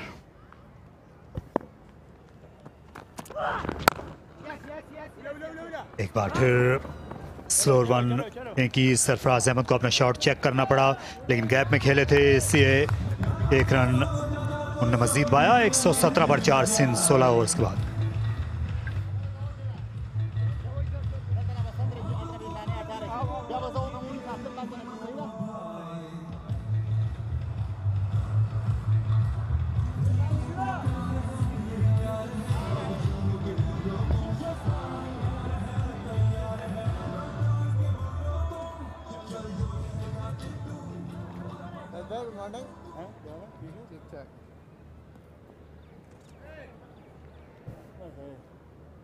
आसमान पर इस वक्त अच्छे खासे बादल मौजूद हैं। मगरिब की जानिब से हवा तेज़ होना शुरू हुई है और ये पवेलियन का जो इलाका है इस इमारत के ऊपर बादल जमा होना शुरू हो गए हैं। स्कूप करने की कोशिश की, लेकिन गेंद ज़्यादा आगे गिरी नहीं थी, इससे सरफराज को मुश्किल पेश आई। एक ज़माने में ये फास्ट बॉलर को स्वीप शॉट खेल दिया करते थे, जब नए नए थे तो काफी गैर मामूली शॉट खेला करते थे लेग साइड में। वन लेग का फील्डर ऊपर है तो यही गैप वो तलाश कर रहे थे। अब की स्क्रीन की दाएं जानिब ज़्यादा पावर गेम सरफराज की भी नहीं है, लेकिन इम्प्रोवाइज अच्छा करते हैं, भागते तेज हैं।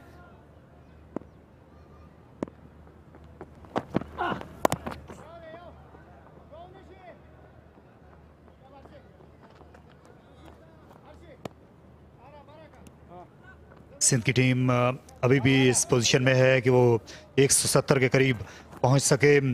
165 तक भी अगर ये पहुंच जाते हैं तो ये अच्छा स्कोर होगा, क्योंकि हमने देखा है खैबर पख्तूनख्वा की जो बैटिंग है इसमें मसाइल हैं। पहले इन्होंने जो 2 मैचेस जीते उनमें वो बड़े स्कोर देखने को नहीं मिले थे। इनकी बॉलिंग ने आकर इनकी लाज रखी थी। सिंध वो टीम है जिसने टूर्नामेंट का बेहतरीन स्कोर भी बनाया है। 190 रन उन्होंने बनाए थे नॉर्दर्न के खिलाफ। इन आखिरी 5 ओवर जो हैं वो सिंध की बैटिंग की भी कमज़ोर कड़ी रहे हैं इस टूर्नामेंट में।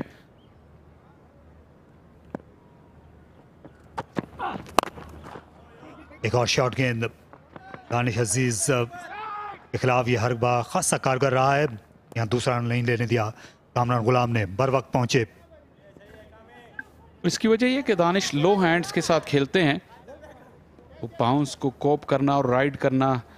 इसमें सिंध के पिछले मैचों में आखिरी 5 ओवर्स में सिंध की परफॉर्मेंस कोई अच्छी नहीं रही बैटिंग यूनिट की। 32 रन बनाए पहले मैच में, दूसरे मैच में 38 और तीसरे मैच में 38। मॉडर्न डे T20 क्रिकेट में 5 ओवर्स, आखिरी 5 ओवर्स के ये आदाद शुमार जो है ये काफ़ी कम लगते हैं। अभी अब लो हैंड्स की बात कर रहे थे दानिश अजीज की, सरफराज अहमद का भी तकरीबन यही अंदाज है, लेकिन सरफराज अहमद जो है वो दानिश अजीज के बरक्स पहले फ्रंट फुट पर नहीं आते हैं, यही फर्क है। ये परेशान होते नहीं हैं। दानिश के साथ ये मसला हमने जनूबी अफ्रीका में देखा था जब वो पाकिस्तान के लिए इंटरनेशनल क्रिकेट खेले थे। और सेंचुरियन में पहले ही वनडे इंटरनेशनल मैच में इनको परेशानी हुई थी साउथ अफ्रीकन पेस के सामने।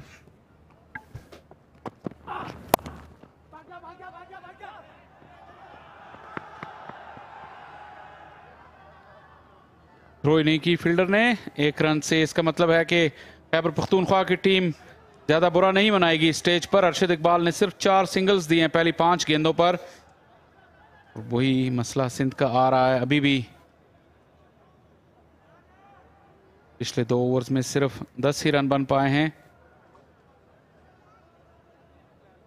दानिश अजीज की जो स्ट्रगल्स हैं तेज बॉलिंग और बाउंस के खिलाफ, बिलखुसूस फुटवर्क और उनका सेटअप है, कुछ मसले मसाइल मौजूद हैं उसमें।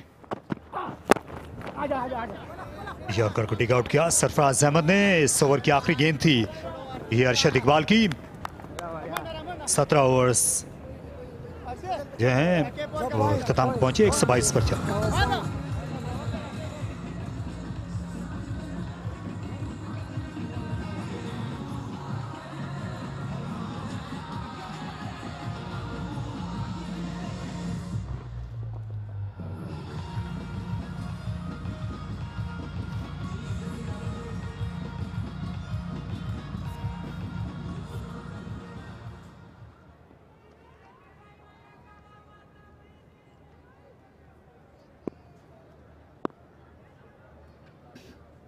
ये मोहम्मद इमरान जूनियर हैं जिन्होंने आज 2 बड़ी अहम विकेटें हासिल की। अच्छा रफ्तार में रद्दोबदल करते हुए नजर आए हैं और लेंथ में भी 1000 फुल टॉस बनाकर खेला। इसका फायदा उठा नहीं सके, इसलिए सरफराज अहमद उससे खुश नहीं थे। बॉल उन्हें मिल गई थी जहां वो चाहते थे, लेकिन एक्सिक्यूशन ज्यादा अच्छी नहीं थी। ज्यादा लूज बॉलिंग की नहीं खैबर पख्तूनख्वा के बॉलर्स ने। ये एक मौका था सरफराज के पास, बिल्कुल भी अपने आप से खुश नहीं थे। 15 ओवर्स के इख्तिताम पर स्कोर 111 था, तो तब से 13 गेंदों में सिर्फ 12 ही रन आए हैं। और सिंध की जो कमज़ोर कड़ी है आखिरी 5 ओवर्स तक वो उसमें स्ट्रगल कर रहे हैं। बड़ी शॉट्स की ज़रूरत है यहाँ पर। दानिश अजीज के लिए थर्ड मैन पर इमरान को पीछे भेज दिया गया और उठाया इसे शानदार अंदाज में। लाजवाब हिट थी और गेंद बाउंड्री के बाहर जा पड़ी। दानिश अजीज इस बार टाइम करने में कामयाब हुए, पीछे हटे और मिड ऑफ को इस आहिस्ता गेंद पर आसानी से सर कर लिया। 2 साल पहले इसी मैदान पर इसी टीम के खिलाफ बहुत ही मारकतुल आरा इनिंग्स खेली थी दानिश अजीज ने और पाकिस्तान टीम तक रसाई हासिल कर गए थे उस चैंपियनशिप के बाद। ये उनकी स्ट्रेंथ है। ये बॉल आगे थी, उनके जोन में थी, लो डिलीवरी को अच्छा पिक कर लेते हैं। इस लेंथ पे अच्छी रेंज है उनके पास शॉट्स की। और एक और, ये उससे भी बड़ा गेंद गई मीलों दूर। दानिश अजीज ने 2 यके बाद दीगरे छक्के लगाकर यहां सनसनी फैला दी है और अपनी मौजूदगी का पहली मर्तबा एहसास दिलाया। ये 2020 जैसी इनिंग्स लगती है पिछली 2 गेंदों का अगर देखें। जैसी बॉल बल्ले से टकराई, फिजा में तैरती हुई बॉल सीढ़ियों पर जा गिरी। बहुत ही लंबा छक्का दानिश अजीज का, तकरीबन 15 से 20 रोज बैक जाकर स्टैंड में बॉल गिरा। 72 यार्ड की बाउंड्री, तकरीबन 90 यार्ड की हिट थी। Hat trick chance. बाउंसर के लिए तैयार जरूर थे, लेकिन यहाँ सही तरीके से इसको डिस्पैच कर नहीं सके दानिश। अच्छा मुकाबला हो रहा है दानिश अजीज और इमरान जूनियर के दरमियान। उनको बाउंसर्स कर रहे थे और इस ओवर में यूं ही लेंथ मिली तो जवाबी वार कर दिया। इस टूर्नामेंट में ज्यादा कोई चमके नहीं, लेकिन आज उनका आगाज अच्छा है।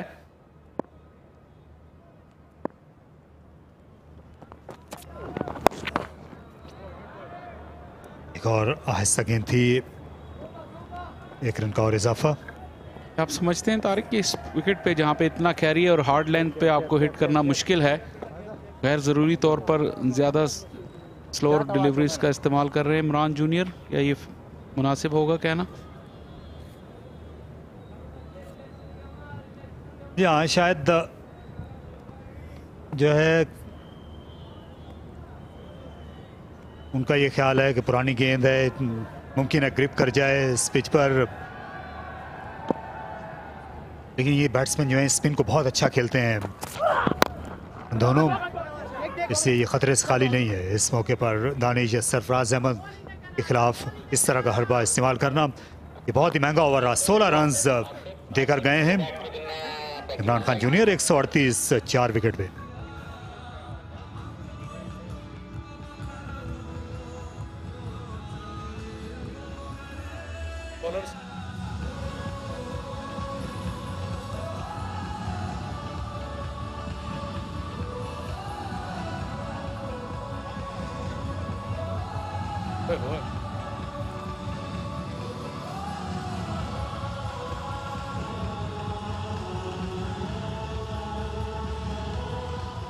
सूरज ने आज पहली बार यहाँ पर अपनी झलक दिखाई है। बादलों की ओट में ही रहा है तमाम दिन रावलपिंडी का सूरज, लेकिन इसके बावजूद रोशनी बेहतर रही है। मैदान पर फ्लड लाइट्स के बगैर क्रिकेट जारी रही।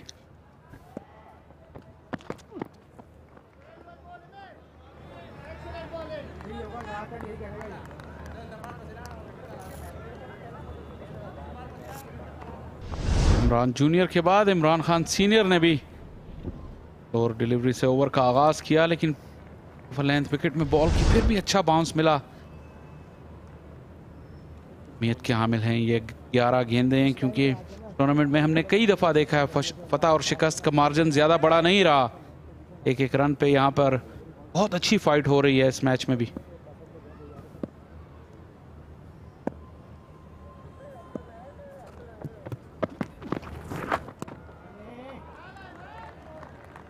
यहाँ इस बार आइडिया यही था कि इससे पॉइंट और पॉइंट के पीछे खेल दिया जाए, क्योंकि वहाँ बाउंड्री लाइन पर एक फील्डर कवर में है, लेकिन ज़्यादा पीछे हट गए थे, और दूसरा जब रफ्तार कम हुई तो उसको भी भांप नहीं सके बर वक्त। ये देखिए थर्ड मैन पर उस इलाके में 2 फील्डर हैं दायरे के अंदर। फाइन लेग को भी इस वक्त 30 गज के अंदर खड़ा किया हुआ है आमिर जमाल को।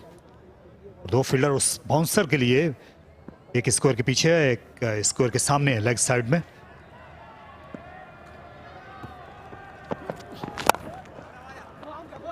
समझिए और कर दिया। यहाँ पर दूसरे रन की गुंजाइश है, सरफराज आ रहे हैं और दानिश अजीज वो भी पहुंच गए।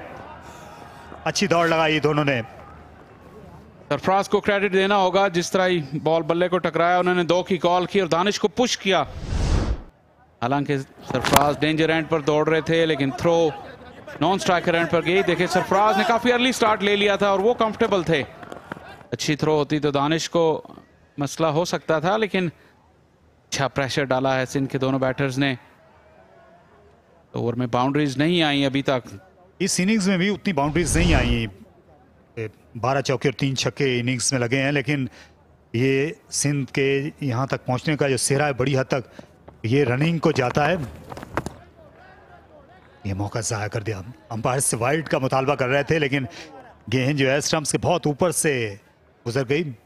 हद से ज़्यादा आगे निकल गए थे दानिश। बॉल काफी स्लो था, एक मौके पर लगा कि शायद शॉट उनके मर्जी का बन जाएगा, लेकिन फिर बाउंस की वजह से डिफीट हो गए, क्योंकि आखिर में उछल के खेलना चाह रहे थे, लेकिन गेंद और बल्ले का मिलाप नहीं हुआ। वाइड तो बिल्कुल भी नहीं थी, लाइन पर तो वाइड नहीं थी, और हाइट पर भी अंपायर ने डिसाइड किया कि शोल्डर और हेड के दरमियान थी। हार्ड लेंथ पर बहुत उम्दा बॉलिंग इमरान खान सीनियर ने की है, खासतौर पर सेंट्रल पंजाब के खिलाफ जो उनका स्पेल था डेथ ओवर्स में, वो मिसाली रहा। देखिए अपनी लेंथ को किस तरह ये मिक्स कर रहे हैं। शानदार यॉर्कर, पहले 2 बाउंसर्स किए, उसके बाद यॉर्कर फेंका। बैट्समैन ये बिल्कुल वो पांव जमने नहीं दे रहे और अपने तजुर्बे को यहाँ पर बरूए कार ला रहे हैं इमरान खान सीनियर।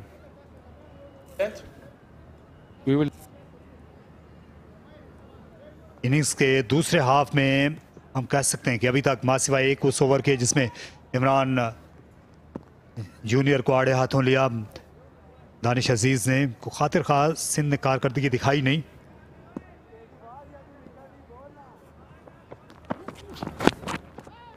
एक और खूबसूरत यॉर्कर, बिल्कुल पिन पॉइंट, कोई जवाब नहीं था दानिश अजीज के पास, और यहाँ पर जी जान से ये ओवर मुकम्मल किया इमरान खान सीनियर ने, और साथ साथ अपना कोटा भी 140, 4 खिलाड़ी आउट।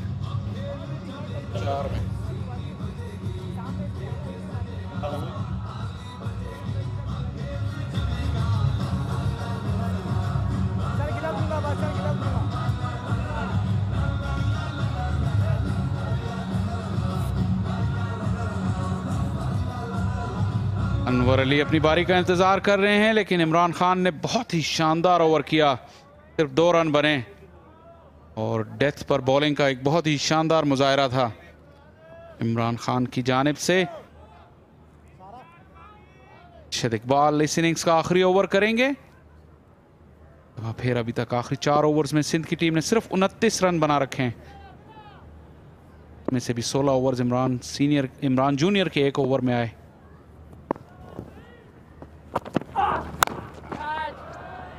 सरफराज अहमद इस बार भी 1 से ज्यादा हासिल नहीं कर सकेंगे। सिंध को बाउंड्रीज की तलाश है, लेकिन अभी तक ऐसा हो नहीं पा रहा, तो कम से कम इनको 150 रन से तो आगे जाना होगा। बॉलिंग अटैक खासा ताकतवर है सिंध का, इसमें कोई शुबा नहीं। उनके पास ज़्यादा बासलाहियत बॉलर हैं, ज़्यादा वैरायटी है एपी के पास। ओके, टैक्टिकली इनके पास इनकी बॉलिंग जो है बहुत मजबूत है, लेकिन सिंध के पास क्योंकि लेग स्पिनर हैं, एक मिस्ट्री स्पिनर हैं, ये फास्ट बॉलर्स फॉर्म में हैं, से मुकाबला होगा। यहाँ से आगे जितने भी रन्स बनते हैं, 1-2 बाउंड्रीज अगर लग जाती हैं तो मोमेंटम जो है वो रीगेन हो सकता है। इमरान खान का पिछला ओवर, आप जो चीज देखने वाली है वो लेंथ और पेस की वेरिएशंस देखें। बहुत ही परफेक्ट यॉर्कर था तीसरा, और के अलावा पहले डॉट बॉल, फिर ये 2 रन बने, उसके बाद 3 मजीद डॉट बॉल, लेकिन जो कंट्रोल था स्पीड और लेंथ की वेरिएशंस का, पिन पॉइंट एक्यूरेट, और नतीजा दानिश अजीज। क्या ये विकेट के सामने है? ये पलट कर पूछा था अंपायर साकिब से, यहाँ लेग बाई का दूसरा रन मिलेगा, और क्या आप पहुंच सके हैं दानिश? एक बार फिर पूछा है यहाँ ये सवाल, और टीवी अंपायर जो हैं अब ये उनकी अदालत में ये मुकदमा चला गया है कि क्या दानिश अजीज पहुंच सके थे या नहीं दूसरे रन के लिए। लगता है अरशद इकबाल की कोहनी से बेल्स पहले ही गिर गई थी। देखना यह है कि एक बेल गिरी है या दोनों गिरी हैं, क्योंकि दानिश तो बहुत दूर थे, बेल्स गिर गई हैं। लेकिन फिर आपको विकेट उखाड़ना चाहिए थी, देखिए विकेट जो है उखाड़ नहीं ये सकें, या एक ही बेल गिरी थी, ये भी एक सवाल। अगर एक दूसरी बेल अपनी जगह पर थी तो फिर विकेट मिल सकती है। मुझे लगता है कि दूसरी बेल भी ग्रुप में से निकल गई थी, लेकिन एक दफा फिर शायद तीसरे अंपायर देखना चाहेंगे यहाँ, क्योंकि अगर दोनों बेल्स जो हैं वो ग्रुप से निकल गई हों तो फिर ज़रूरी होता है कि विकेट आप उखाड़ें, उसी सूरत में ही आप रन आउट के मजाज होते हैं। आया चाहता है फैसला बड़ी स्क्रीन पर टीवी अंपायर का।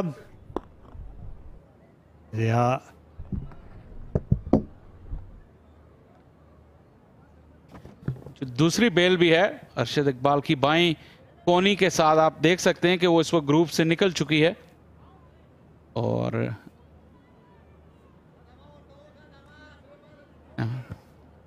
अंपायर अपना टाइम ले रहे हैं, वो देखना चाह रहे हैं।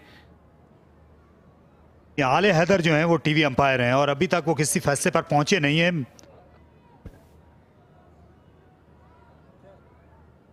इसमें तो कोई शुबा नहीं, जो पहली बेल सी वो निकल गई थी ग्रुप से और ऐसा लगता है कि गेंद जब इन्होंने वापस ला मारी है तो उस वक्त तक दूसरी भी निकल चुकी थी। आसान फैसला होना चाहिए, ये नॉट आउट होना चाहिए। सरफराज अहमद अच्छी तरह जानते हैं, शायद मुत्तला कर दिया गया ज़बानी तौर पर फील्ड अंपायर को कि नॉट आउट हैं दानिश अजीज। और फिर अच्छी लेंथ पर गेंद को दे मारा, दूसरा रन सरफराज अहमद दौड़कर बना लेंगे।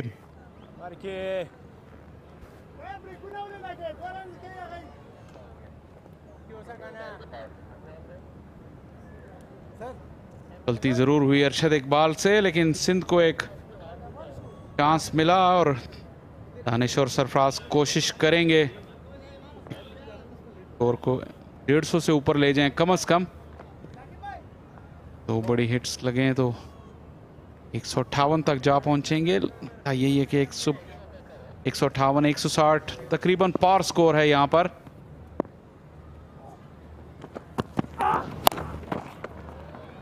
पुल शॉट खेला, यहां पर 2 रन मिलने चाहिए और 2 और मिल सकते थे लेकिन रास्ते में हायल हो गए कामरान गुलाम। बहुत उम्दा फील्डिंग का मुजाहरा। आमिर थोड़ा सा रॉन्ग फुट हो गया अपने डाइव में, तो बॉल को रोक तो नहीं सके, लेकिन कामरान गुलाम आ रहे थे, वो ये समझते हैं कि शायद 4 रन हो चुके हैं, लेकिन थर्ड अंपायर जरूर देखना चाहेंगे। हाथ के बजाय पांव का इस्तेमाल किया, बॉल उनके पांव से लगती हुई बाउंड्री स्कर्टिंग के पास गई और बाउंड्री स्कर्टिंग को लग चुकी थी। यहाँ अच्छी स्पोर्ट्समैन स्पिरिट दिखाई कामरान गुलाम ने, खुद ही वो दस्तबरदार हो गए अपनी इस कोशिश से। 150 रन भी सिंध ने मुकम्मल किए सरफराज के इस चौके की मदद से। एक बाउंड्री और चाहिए, स्वीप शॉट खेलने के लिए जाएंगे,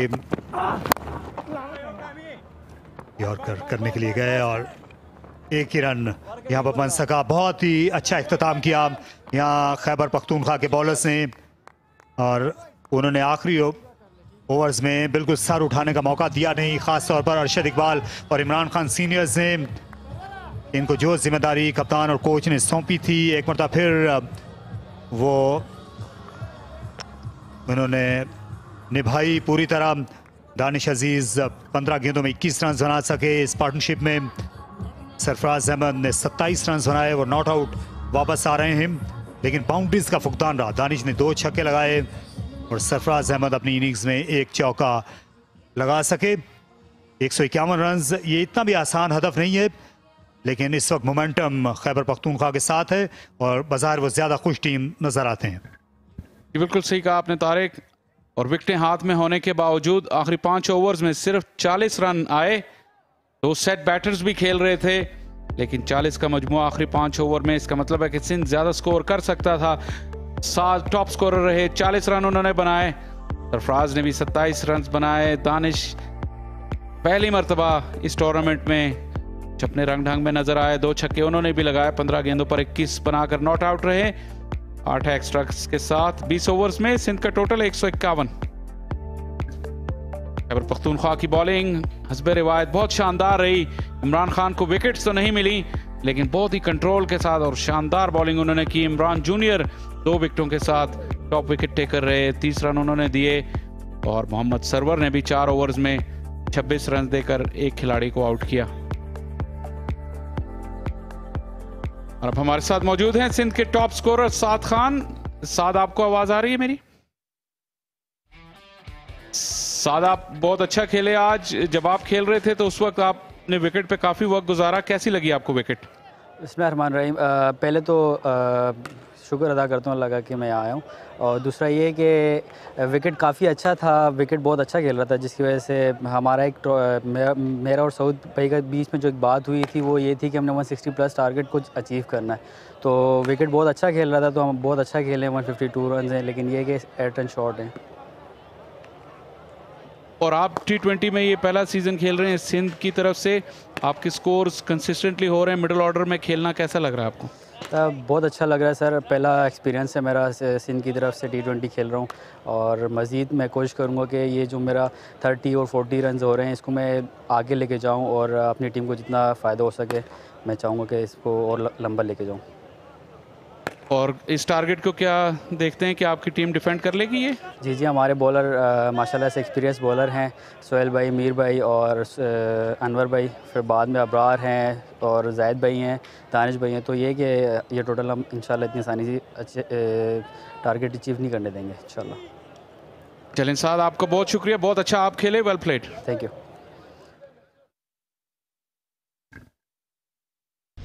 और उसी में कामयाबी मिलती है। और का आगाज़ जो शर्जील ने किया, उनके साथ साइम मौजूद थे और ऑफ साइड में खासे मजबूत लगे। साइम गेम को टाइम करते हुए नजर आए, बड़ा खूबसूरत कवर ड्राइव भी इस पैकेज का हिस्सा था, और उसके बाद दिलकश ऑन ड्राइव्स खेले।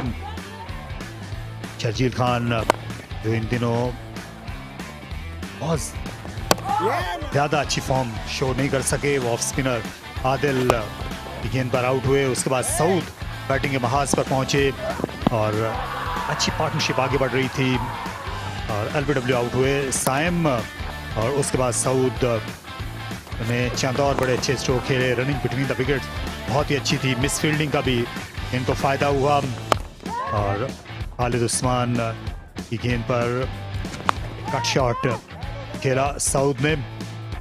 और ये वो मरहला था जब रन्स बनते हुए नजर आ रहे थे, स्कोर बड़ी तेज़ी के साथ आगे बढ़ रहा था, और सिंध को एक मजबूत बुनियाद फराहम कर दी थी कप्तान ने। फिर वो आउट हो गए, स्क्वायर लेग पर बहुत ही अच्छा कैच माज खान ने उनका लिया, और फिर एक और विकेट गिर गई। और यहाँ जो है विकेट का इम्कान था। साद खान ने आज बड़ी अच्छी बैटिंग का मुजाहरा किया, जिसकी जितनी भी तारीफ की जाए वो कम है। वो इनिंग्स की टॉप स्कोरर है, 111 मजमुआ था जब वो पवेलियन वापस गए। फिर एक ही ओवर में 2 छक्के इमरान को लगाए। यहाँ पर दानिश अजीज ने, ये आज के दिन का सबसे बड़ा छक्का था। यहाँ सरफराज अहमद और दानिश के दरमियान रनिंग के दौरान रन आउट का मौका था जो अरशद इकबाल ने गवा दिया। उनने बेस को पहले ही हटा दिया था गेंद पहुंचने से भी पहले, और आखिरी ओवर में सरफराज अहमद ने पुल शॉट पर ये चौका हासिल किया और सिंध को 151 तक पहुंचा दिया। खैबर पख्तूनख्वा को मुसलसल तीसरा मैच जीतने के लिए 152 रन दरकार हैं 7.60 के औसत से, और खैबर पख्तूनख्वा का जवाब जानिएगा एक वक्फे के बाद।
एक बार फिर आपको रावलपिंडी क्रिकेट स्टेडियम में खुशामदीद कहते हैं, जहां पे खबर यह है कि नेशनल T20 का ये 10वां मैच खैबर पख्तूनख्वा और सिंध के माबैन जारी है। Kingdom valley national T20 cup 2022-23 का ये 10वां मैच है, यहाँ पे सिंध ने टॉस जीत के पहले बैटिंग करने का फैसला किया। अच्छा आगाज मुहैया किया था शर्जील खान और साइम ने, चिप इन किया सारे बैटर्स ने। सऊद शकील ने भी अच्छी बैटिंग की। Saad Khan pick of the batters रहे जिन्होंने 40 रन बनाए। सरफराज अहमद 27 और दानिश अजीज 21 रन बनाकर नॉट आउट रहे। शायद जैसा फिनिश वो चाह रहे थे वैसा हो नहीं पाया।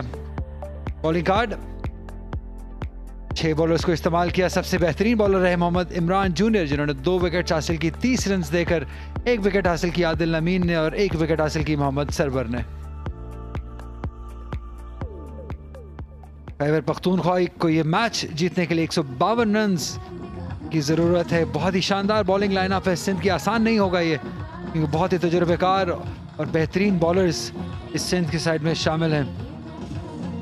सरफराज अहमद खुश नहीं होंगे क्योंकि जिस तरह का फिनिश ये चाह रहे थे उस तरह का हो नहीं सका। बहुत बेहतरीन बॉलिंग रही आखिरी 2 से 3 ओवर्स में खैबर पख्तूनख्वा के बॉलर्स की जानिब से। दानिश अजीज ने 2 छक्के ज़रूर लगाए लेकिन उस तरीके से कर नहीं पाए फिनिश जिस तरीके से तवक्को की जा रही थी उनसे। यहाँ पे एक बड़ा इम्तिहान सिंध के लिए, किस तरीके से ये मैच डिफेंड कर पाएंगे या नहीं। खैबर पख्तूनख्वा के 2 ओपनर्स मोहम्मद हारिस और साहिबजादा फरहान, बहुत ही टैलेंटेड मोहम्मद हारिस। केपी की ऐसी साइड है कि जो कभी भी मैच से आउट नहीं होती है। आज भी हमने देखा बहुत अच्छा आगाज किया था सिंध ने लेकिन पुल बैक किया सऊद शकील और उनके। यहाँ पे काफी काम करना होगा सऊद शकील को। तारिक सईद मेरे साथ मौजूद हैं। अरे भाई फिनिश नहीं कर पाए सिंध। यहाँ इसलिए जो मोमेंटम है वो इस वक्त खैबर पख्तूनख्वा के साथ है। अच्छा आगाज मिल गया था। सऊद शकील जिस वक्त बैटिंग कर रहे थे लगता था कि बात जो है वो 170 तक चली जाएगी, लेकिन फिर जो फाइट बैक करने की शोहरत है खैबर पख्तूनख्वा की वो उस पर पूरा उतरे। एक साख बन गई है इस टीम की कि हर तरह के हालात से वापस आते हैं, पलट कर वापस वार करने की अहलियत है इस टीम में। लेकिन ये स्कोर जो है हम कह सकते हैं कि किसी हद तक पार स्कोर है, क्योंकि इस टूर्नामेंट में रन चेज हमने होते हुए देखे नहीं है, सिवाय एक मैच के। बाकी जो मैचेस खेलेंगे 8 ऐसे मुकाबले हुए हैं जिसमें पहले बैटिंग करने वाली टीम ही कामयाबी ने उसके कदम चूमे और स्कोर को डिफेंड किया है। कम स्कोर को भी, बड़े स्कोर्स को भी सिंध के बॉलर्स ने। तो आज अगर नई गेंद पर उनको विकेटें मिल जाती हैं तो फिर हौसले बुलंद हो जाएंगे। मीर हमजा इन कंडीशंस में गेंद को स्विंग कर सकते हैं। अच्छी सपोर्टिंग पिच है रावलपिंडी की। साजिद आफरीदी जो कि मीडिया सेंटर एंड पर हैं, इसी तरफ से बॉलिंग का आगाज करेंगे। मीर हमजा एक स्लिप के साथ साहिबजादा फरहान को स्विंग, पहली गेंद पर इनवर्ड। जी हाँ, ये काफी खुशाइन बात होगी मीर हमजा के लिए। बॉल पड़ने की तरफ के बाद थोड़ा अंदर की तरफ आया और मीर हमजा माने जाते हैं स्विंग बॉलिंग के लिए। बहुत ही शानदार स्ट्रॉन्ग बिल्ड फास्ट बॉलर हैं, बहुत ही अच्छे परफॉर्मर रहे हैं ये सिंध के लिए ओवर द इयर्स। यहाँ पे भी सिंध चाहेंगे कि अर्ली विकेट्स हासिल करके दें, क्योंकि शायद साहिबजादा फरहान, हारिस और कामरान गुलाम की अगर हम बात करें उसके बाद इतनी स्ट्रॉन्ग बैटिंग लाइन है नहीं ऐसे केपी की। एक बार फिर स्विंग करने की कोशिश की लेकिन अच्छी पोजीशन में आकर खेला साहिबजादा फरहान ने। पहला स्कोरिंग शॉट जिसमें 2 रन्स उनको हासिल हो गए। दाद देनी होगी केपी के डेथ बॉलर्स को। फिर हम देखते हैं जिस तरह से लेग साइड से स्विंग करने की कोशिश की थी, यही अगर ऑफ स्टंप के बाहर से इन स्विंग करने की कोशिश करें तो ज़्यादा कारआमद हो सकते हैं मीर हमजा।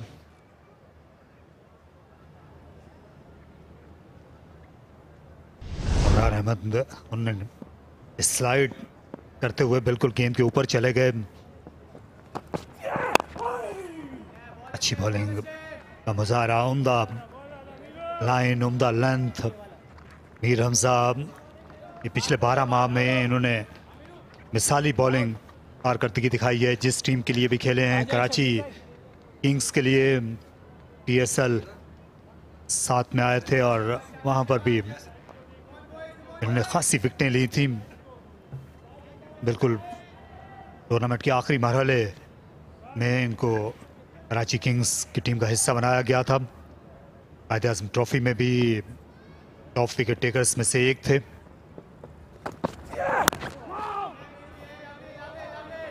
और गेंद को दोनों तरफ स्विंग करने की एहलियत रखते हैं। डेथ ओवर्स में भी इन दिनों अच्छी बॉलिंग कर रहे हैं। इससे सऊद शकील हम कह सकते हैं कि ये इनके अटैक लीडर हैं, मीर हमजा के कप्तान के। जी हाँ, बिलाशुबा। और बहुत खुशाइन होते हैं वो कैप्टन, जब उनके खुशकिस्मत होते हैं वो कैप्टन जब मीर हमजा के साथ सोहेल खान जैसे बॉलर बॉल करेंगे। एक्सपीरियंस्ड हैं, विकेट लेना आते हैं।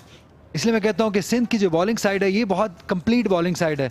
अगर आप उनकी स्पिन डिपार्टमेंट भी देखें, ब्रार हैं उनकी साइड में, उसके साथ उनके पार्टनर दूसरे बॉल करेंगे। दानिश अजीज लेफ्ट आर्म स्पिन कर सकते हैं, तो अच्छी बॉलिंग लाइनअप है। अभी तक खामोश रखा हुआ है मीर हमजा ने। साहबजादा फरहान को स्लिप को अलबत्ता हटा लिया गया। ऑन साइड में एक इजाफी फील्डर मौजूद हैं, शर्जील खान। गेंद उन्हीं के सामने से गई।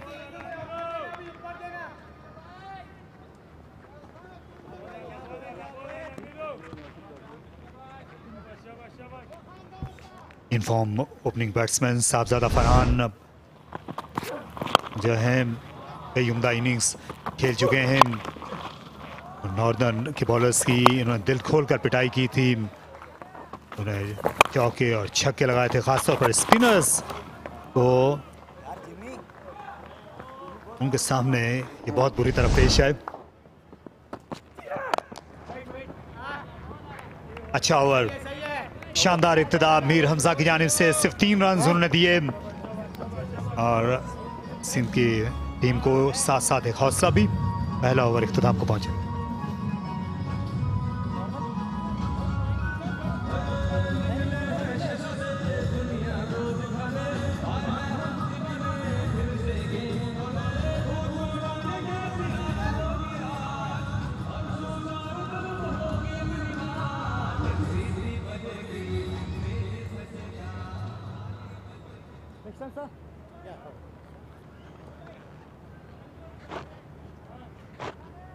सोहेल खान बहुत ही तजुर्बेकार बॉलर हैं।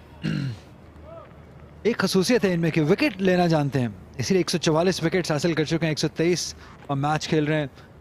5 विकेट्स इनका बेहतरीन बॉलिंग है। यहाँ पे साउथ चाहेंगे कि अर्ली विकेट्स लेके दिए जाएं। अगेंस्ट द विंड आ रहे हैं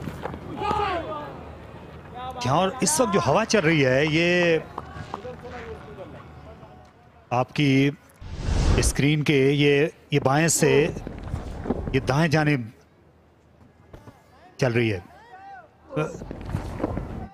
यहाँ तस्वीर करते चले, ये आपकी स्क्रीन के बाएं से दाएं जानिब इस वक्त चल रही है और इससे इनको आउट स्विंग करने में मदद मिलेगी। ये अच्छा फैसला था इस एंड से सोहेल खान को लाने का। ये पहले मैचेस में मीडिया सेंटर एंड से बॉलिंग करते रहे थे, लेकिन सऊद शकील ने पहले मीर हमजा को मीडिया सेंटर एंड से लाए। उनको इन स्विंग करने में मदद मिली और अब आउट स्विंग करने में इस हवा की वजह से सोहेल खान को मदद मिल रही। बहुत ही अच्छी कप्तानी सऊद शकील की जानिब से। यहाँ पहले बॉल पे रियलाइज किया कि गेंद आउट स्विंग हुआ है, तो फील्डर जो मिड विकेट में थे वहाँ उनको निकाल के स्लिप में ले आए। ये अच्छी कप्तानी, जैसे आपने कहा अटैकिंग कप्तानी है, क्योंकि अर्ली विकेट्स चाहिए। जितने कैचिंग पोजीशन में होंगे उतना ही चांस होगा। शर्जील खान स्लिप में मौजूद हैं।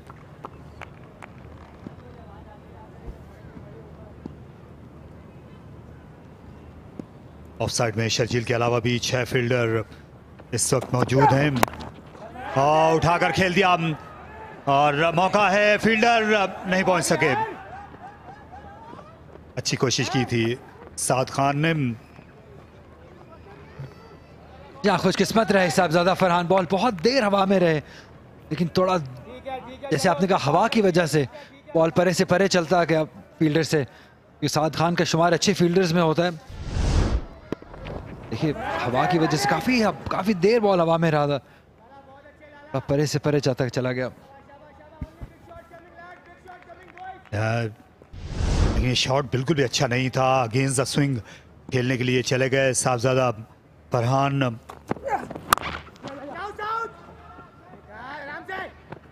ये ज़्यादा बेहतर तरीका है, आप नॉन स्ट्राइकर एंड्स जाकर देखें बाकी मादा ओवर जब आप परेशान हो रहे हों किसी बॉलर की स्विंग से। दायरे का इस्तेमाल करना बहुत ज़रूरी है केपी के बैटर्स के लिए, क्योंकि इससे पहले हमने देखा सेंट्रल पंजाब इसी वजह से पीछे रह गए मैच में, जो ऐसा मैच था जो उनको जीतना चाहिए था, लेकिन उस दायरे में सुस्ती की वजह से पीछे रह गए मैच में। क्योंकि जैसे जैसे बॉल पुराना होता चला जाता है इतने आसानी से हिट लगते नहीं है, इसलिए नए बॉल पे अटैक करना बहुत ज़रूरी है।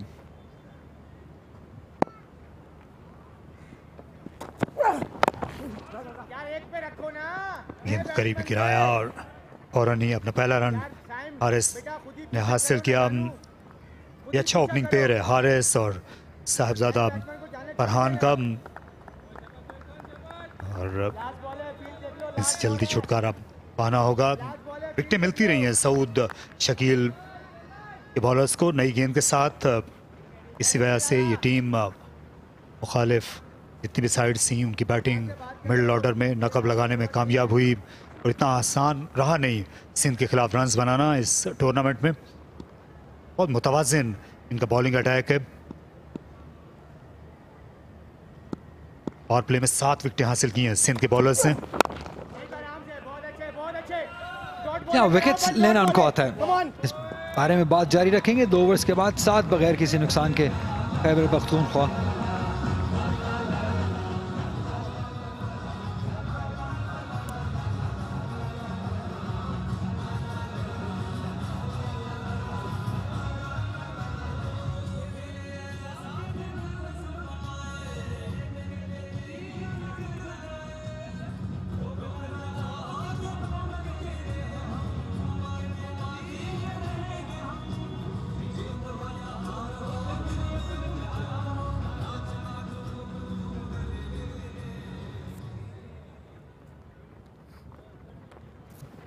खैबर पख्तूनख्वा को 145 रन्स की जरूरत है 108 बॉलों पे।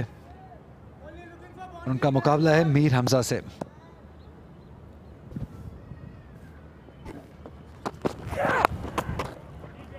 ऐसे खेलने में कामयाब हो गए बड़े खूबसूरत तरीके से, बर वक्त अपना बल्ला गेंद तक लाए हारिस, और ये लैप शॉट खेलकर उनने अपना पहला चौका लगाया। बड़ी दलेरी के साथ ये स्ट्रोक खेला और बड़ा अच्छा एंटिसिपेट भी किया ओपनर ने। या ऐसे जैसे वो एक्सपेक्ट कर रहे थे, उनको पता था कि बॉल किस जगह पे आएगा। बहुत ही स्मार्ट बैटिंग यहाँ पे हारिस की जानिब से माने जाते हैं अपनी अटैकिंग अप्रोच की वजह से हारिस। इसी वजह से पाकिस्तान टीम से खेलने का भी मौका मिला इन्हें, लेकिन यहाँ रोल एज एन ओपनर है वो डिफरेंट रोल है।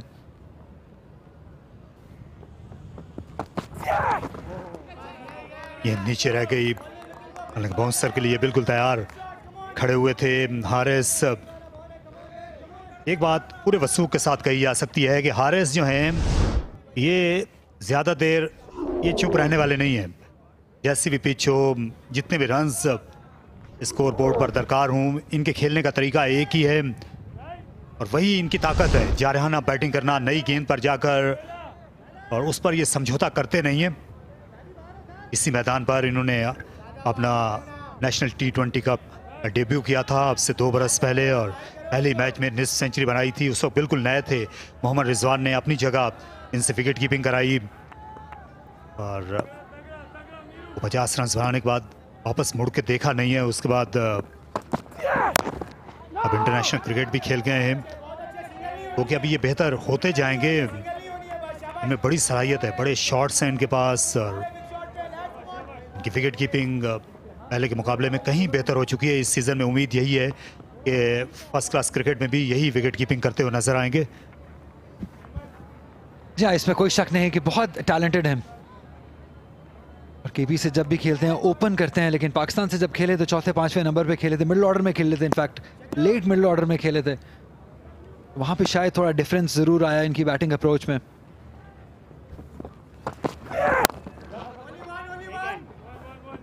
लेकिन एक नेचुरल स्ट्रोक मेकर हैं, जैसे आपने कहा कि इनको रोकना बहुत मुश्किल है। ये बहुत ही क्लीन हिट करते हैं, अच्छे टाइमर हैं, ऑल्दो इतने मजबूत नहीं है लेकिन टाइम अच्छा करते हैं, लंबे छक्के मारते हैं।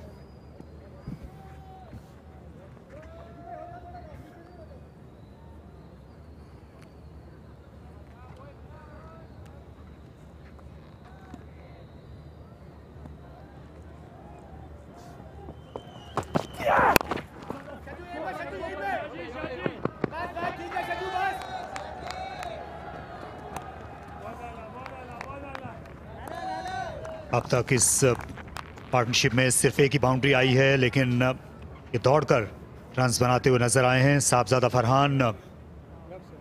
सिंध की टीम ने भी बहुत ज़्यादा दौड़कर रन्स बनाए। सिर्फ 15 बाउंड्रीज सिंध की इनिंग्स का हिस्सा थी। T20 क्रिकेट में कहा जाता है कि आइडियली जो है 25 बाउंड्रीज लगनी चाहिए एक इनिंग्स में, लेकिन विकेटों के दरमियान रनिंग अच्छी की सिंध ने, इससे वो भी मुकाबले पे मौजूद हैं। यही काम अब तक ये दोनों ओपनर्स भी खुश उसलूबी के साथ कर रहे हैं, स्ट्राइक को रोटेट कर रहे हैं। अगले ओवर में स्ट्राइक पर होंगे हारिस, 14 पर कोई खिलाड़ी आउट।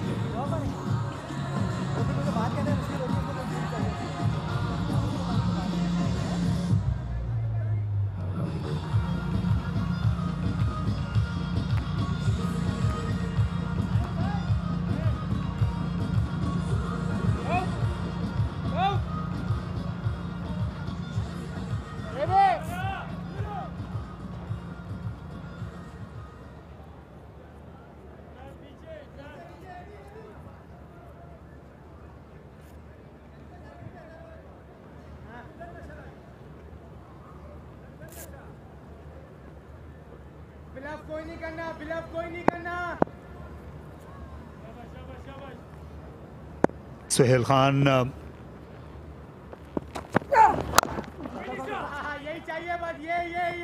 दोनों बॉलर्स बड़ी नपीतुली बॉलिंग कर रहे हैं और इतना आसान हो नहीं रहा कि खतरा मोल लिए बगैर एक बड़ा शॉट खेल सकें साहबजादा फरहान और हारिस। सब कदरे मोहतात नजर आते हैं, क्योंकि ये पिच इतनी आसान नहीं है कि आप क्रीज पर पहुंचते ही तय कर दें बॉलिंग अटैक को।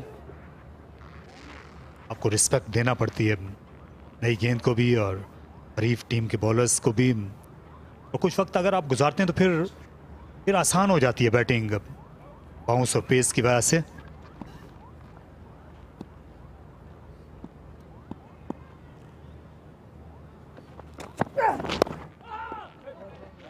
अच्छी गेंद नहीं थी, अच्छी विकेट कीपिंग सरफराज अहमद की।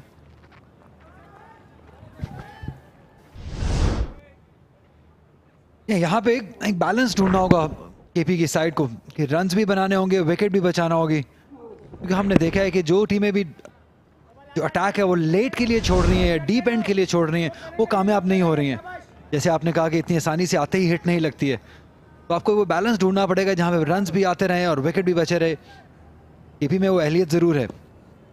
जैसे ही ये दूसरी गेंद हुई, जो मिड ऑन के फील्डर थे उनको बाउंड्री पर अब भेज दिया गया, फाइनल लेग को आगे लाया गया साहबजादा फरहान, क्योंकि सीधा शॉट खेलने में ये मलका रखते हैं। बिल्कुल बॉलर के सर के ऊपर से खेल दिया, गेंद ज्यादा टो पर लगी थी, लेकिन अच्छा टाइम करने में फिर भी कामयाब हो गए और डबल फिगर में पहुंच गए। या ये सही तरीका है इस पिच पे खेलने का, और ये हमें इससे पहले अली इमरान ने दिखाया था और अब साहबजादा फरहान दिखाते हुए कि अगर आपने बड़े हिट मारना है तो सीधा मारिए।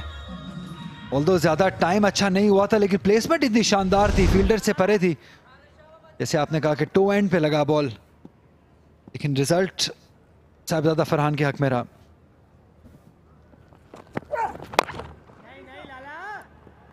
जरूरत से ज्यादा जोर जो है सर्व किया साहबजादा फरहान को आप कम देखेंगे टिपिकल ओपनर्स की तरह के ग्राउंड शॉट्स खेलते हों। जब फास्ट बॉलर बॉलिंग कर रहे होते हैं तो जब ये ऑफ साइड में खेलते हैं या सामने खेलते हैं तो हवा में ही खेलते हैं ज़्यादातर।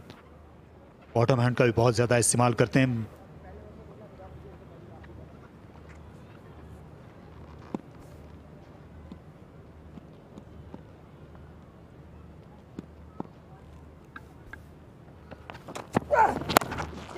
और इसे स्मैश किया, लाजवाब शॉट।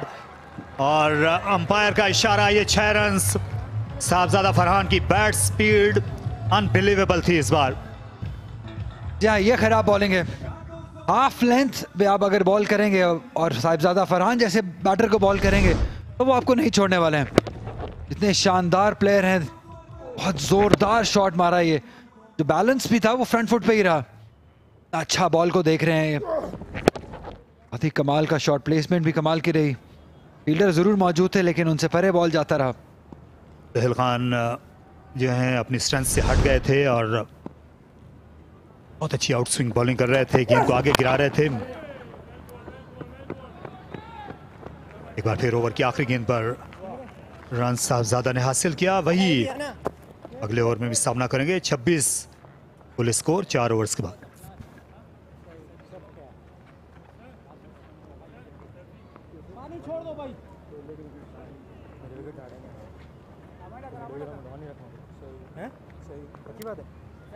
पानी पिलाना यार। कामरान गुलाम, आमिर अजमत, खालिद उस्मान, आदिल अमीन, काफी लंबी बैटिंग लाइनअप है खैबर पख्तूनख्वा की। लेकिन अभी फिक्र की कोई बात नहीं है क्योंकि दोनों ओपनर्स इंटैक्ट हैं। 18 रन पर मौजूद हैं साहबजादा फरहान। मोहम्मद हारिस ने बना रखे हैं 8 रन। 26 बगैर किसी नुकसान के 4 ओवर्स के बाद केपी। यह बहुत ही लंबी बैटिंग लाइनअप है खैबर पख्तूनख्वा की। ज्यादातर खिलाड़ी पुराने हैं। अबरार अहमद, अब फैसला किया गया पावर प्ले में इनको बॉलिंग करने का हुनर आता है। 11 मैचों में 10 विकेटें हैं। इकॉनमी रेट भी अच्छा है। अगर आपका 8 से कम इकॉनमी रेट है इस दौर में तो ये अच्छा तस्वुर किया जाता है। इनमें वो एक्स फैक्टर है जो टीम्स अपनी स्ट्रेंथ, बॉलिंग स्ट्रेंथ में ढूंढती हैं। एक बॉलर ऐसा होना चाहिए जो मिस्ट्री स्पिनर कहलवाए। ये भी कैरम बॉल करते हैं। यहाँ पे साउथ शकील चाहेंगे कि एक विकेट हासिल करके दें उनको। ये पार्टनरशिप तोड़ना बहुत जरूरी है।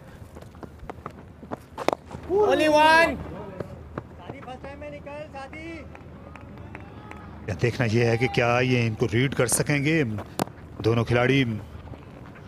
अबरार अहमद पास खासी वेरिएशन है बॉलिंग करते हुए। कैरम बॉल और विकेटें लेना जानते हैं। गुगली कर सकते हैं, ऑफ स्पिन करते हैं। ये इकलौते मिस्ट्री स्पिनर हैं इस टूर्नामेंट में। ये अच्छा मुकाबला होगा क्योंकि हम जानते हैं कि हारिस रुकने वाले हैं नहीं, अटैक करेंगे। डीप स्क्वायर लेग पे एक फील्डर रखा है और लॉन्ग ऑन पे एक फील्डर रखा है जो दायरे से बाहर है। क्या ये रोक पाएंगे हारिस को शॉट मारने से, बड़ी हिट मारने से? गेंद शॉट गिरा दी और तय कर दिया हारिस ने। उन्होंने ये किया है फैसला कि वो महाज गरमाएंगे। ये खराब बॉलिंग है, बहुत ही खराब बॉलिंग है। ऐसा बॉल तो आप कभी भी करेंगे तो उससे 4 रन मिलेंगे। देखिए क्या बोलेगा ये। Short length outside the off stump, ये आराम से 4 रन हासिल किया हारिस ने।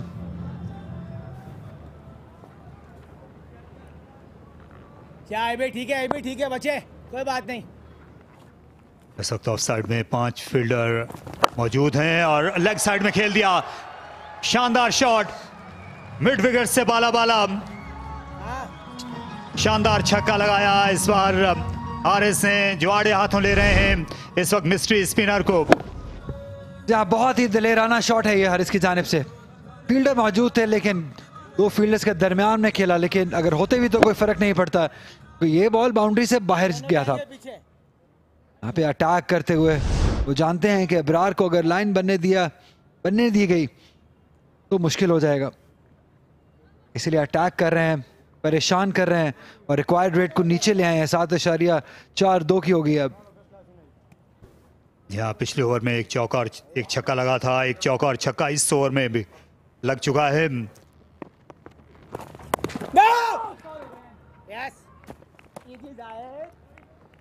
ऑफ स्पिन करने की कोशिश की थी, अब तक बड़ा अच्छा फुटवर्क दिखाया है और शुरू में ही इन्होंने हमला कर दिया है, इस वजह से परेशानी हुई है, खलबली मची है सिंध के खेमे में। सही है, बहुत अच्छे, बहुत अच्छे। लेकिन इनके पास विकेटें लेने के अलावा चारा नहीं है। जाहिद महमूद की ऑप्शन भी अवेलेबल है साउथ के पास। इस पिच पे वो अच्छे बॉल करेंगे क्योंकि बाउंस मिलेगा उनको थोड़ा सा। यहीं पे रुको। Danny, well done, very well done. अच्छी फील्डिंग की दानिश अजीज ने अपने पहले ओवर में। अबरार अहमद ने 11 रन दिए, 37 के पी, किसी नुकसान के बगैर।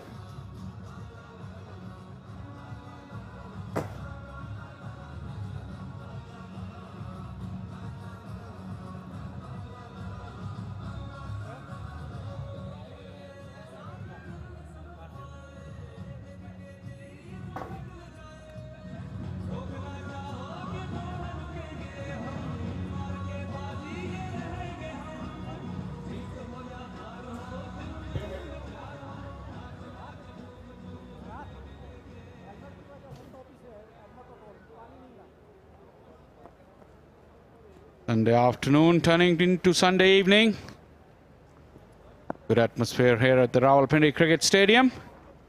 In a good contest as well. AP hasn't got off to a flyer, but they haven't lost a wicket as well.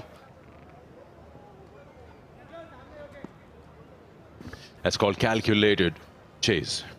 And you just said that afternoon going away, evening is setting. For some, sun is shining, and for others, it's going down.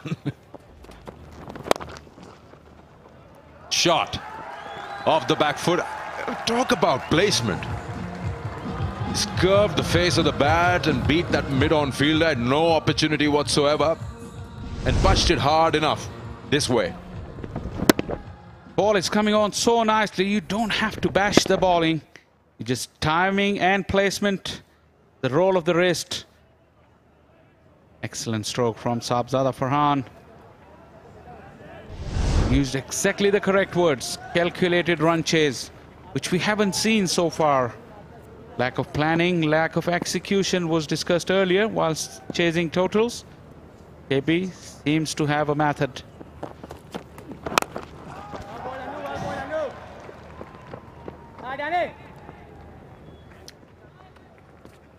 Sahibzada Farhan is had a fairly good season last year in the List A cricket. 66 and he was unfit, but he's got a good 498 in T20s, 935 first class, total of 1,500 almost, 1,499 to be precise runs. Only played 3 games and got injured then, or unfit rather.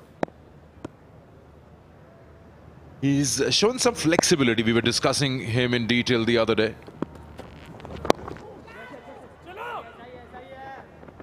We know that his comfort zone is facing the new ball. He's done that time and again for KP. In franchise cricket, you look at PSL, different franchises have different lookouts. Islamabad United played him for the longest time as an opener whenever they did with Luke Ronchi. But when it came to Karachi, he was more of a finisher, played at number 5, 6. And he's had his fair share of various numbers. He looks the most in him within himself at this. Look at that. Look at that. I will not call that slog. That is a shot. Just cleared the front leg, held his shape, and picked up the slow delivery very, very nicely. Anwar Ali had been bowling hard lengths. This was right in the slot for Sahibzada Farhan. And bang, one bounce. In fact, it was a maximum. Look at those eyes. He liked that. Definitely he did.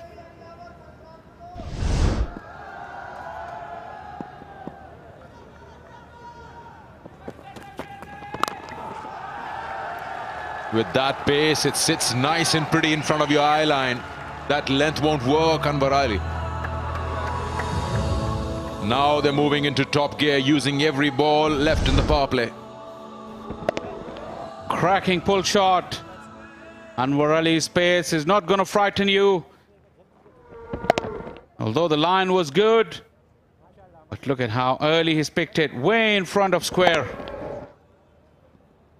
Rack of leather on willow, music to the ears. Really enjoyed by the crowd here. Sabzada Farhan putting the pressure right back on Anwar Ali. 16 of the over already. A huge over.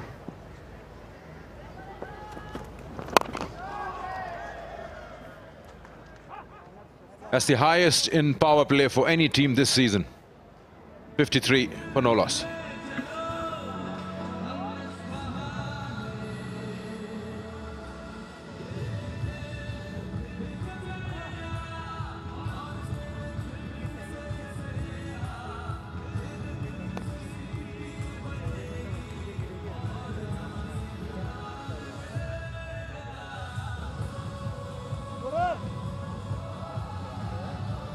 Power play done and dusted.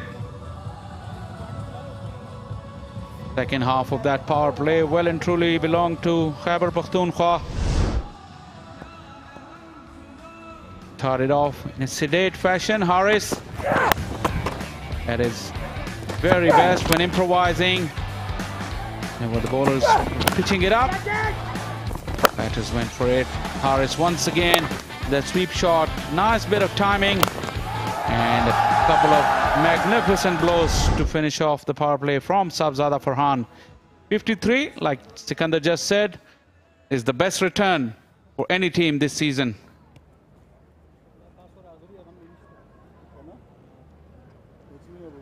(14) in the first 3 overs, 39 came in the second half of that power play. No! Fielder sitting back at the edge of the ring. Easy single there. That's what happens when you put bowling side under pressure.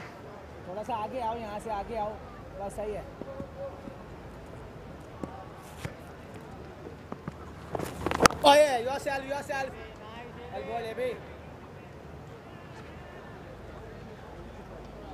Brar has got that mystery about him.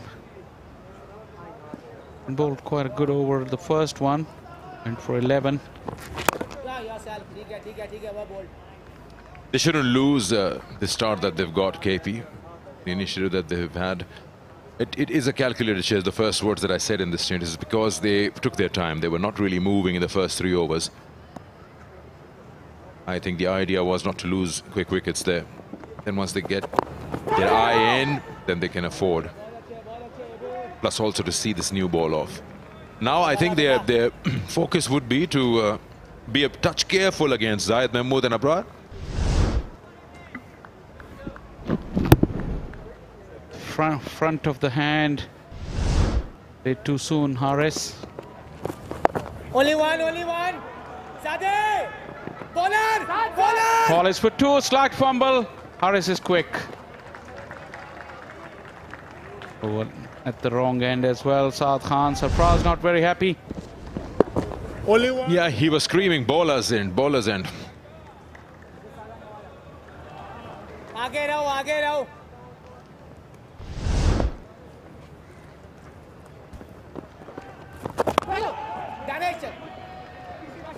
Going for 2 again.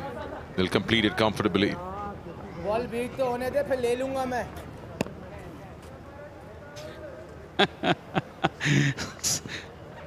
Never a dull moment when Sarfraz is behind the stumps. 7 done, 59 for none.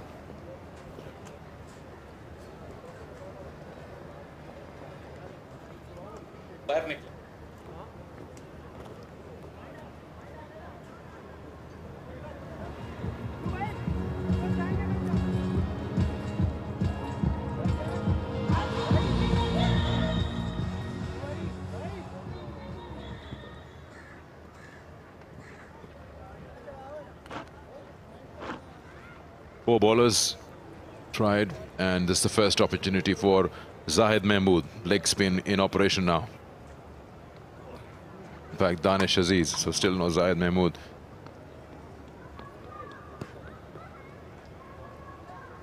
Plenty of options Sindh has in terms of bowling. Lots of people can try, part-timers, full-time spinners, quicks. and with some experience. Mir Hamza, Suhail Khan.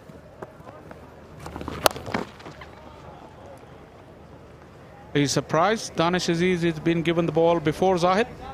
I think the only thing I can think of is that KP might attack him, and that might create an opportunity. And if they do, then bring in Zahid. Because runs are coming either way at the moment. No. The required is 7.6, whereas the current is 8. So no worries in that department for KP. It's just the wickets that they want to keep intact so that they don't have problems. But things can go down south very soon. You lose a couple of wickets and suddenly you see things getting messed up. Quick call from Sabzada Farhan on that occasion, making that run possible. Yeah, we've been discussing a lot about how the run chases haven't been very successful this season. And I don't want to say it too soon, but the method that I see from the KP batters, that's how run chases should be approached. They took their time in the power play, first 3 overs. They just saw the new ball off, the threat of Hamza and Sohail. And then in the last 3 overs, they went 39 runs off the power play. And now they're well set with the field open. South, south. Yeah, you just saw the KP dugout. When you say more than one player not having shoes and socks on, that means the dressing room is relaxed. It's only a few padded up. He's playing at will. He's toying with him. The sweep shot is the shot where you just want to make sure you get those boundaries, because he's dragging it from outside the off stump. So behind the square on the onside is not guarded. There was a sweeper there, so he went behind square, met the ball way out in front. That allowed him to roll his wrist and play it behind square. And the sweeper was 10 or so yards away, couldn't make it. Clever cricket. Boundary to finish off over number 8. 66 for none.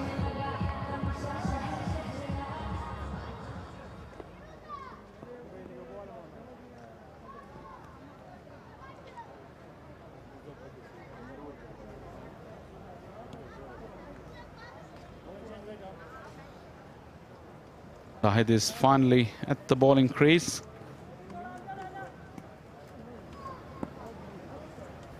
That shot had so much in it, the last shot.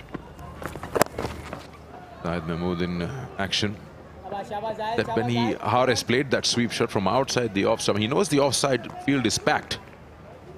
He knows there's a vacant zone, so he's playing that shot there. Eventually the captain might plug that gap and then you have more spaces on the offside.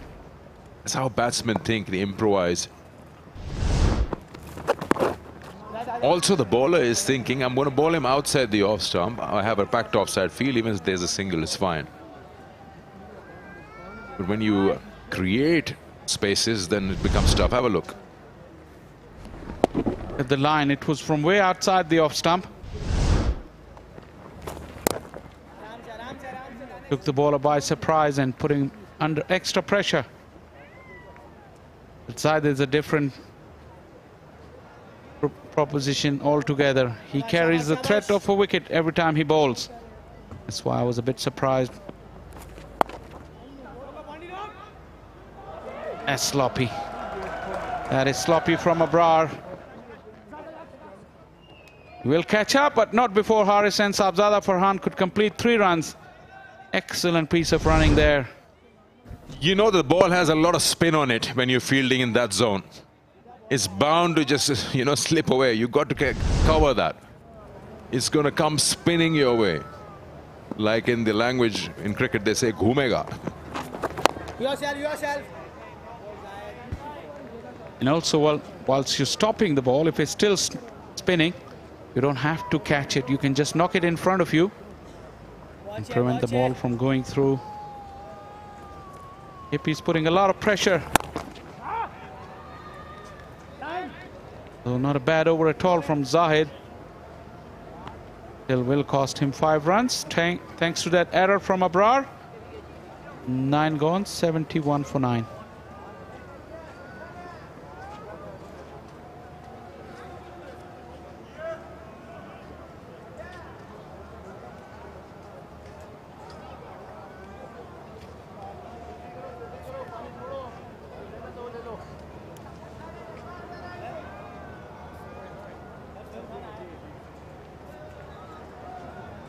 Not a huge crowd, but a crowd of all ages.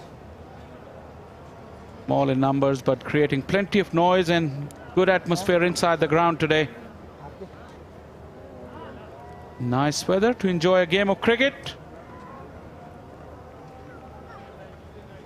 Look at that. Good to see.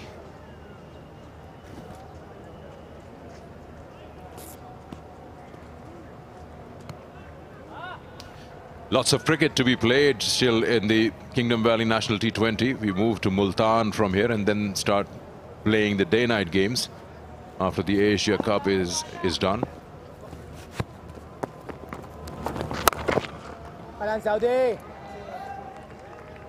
Both these batsmen have had a good partnership against Northern. They had an 83-run partnership, opening partnership. They're getting close to that. Only one, only one. Sindh have used all their resources with the ball. It's what different they can do to break this partnership. They don't have a lot of runs. The required run rate is 7.5. Could they do anything different? Could bring a fielder in, an extra fielder inside the ring. Only one, only one. Just wait for the KP batters to make any mistakes. Very crucial stage in the game because the run rate required and current are the same. A wicket or two here can only swing the game to a certain level in Sindh's favour. Otherwise, KP's just rushing away. Oh, it's gone under. It's got that bottom edge. Things are not going for Sindh at the moment. Good stop, and it's gone for 4.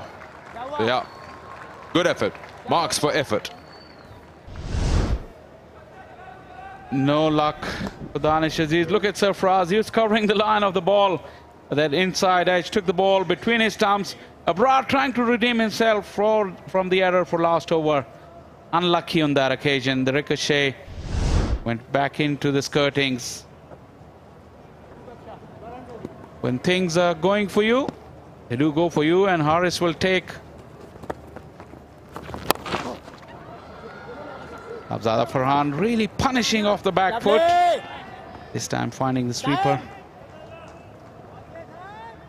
Closing in on a half century.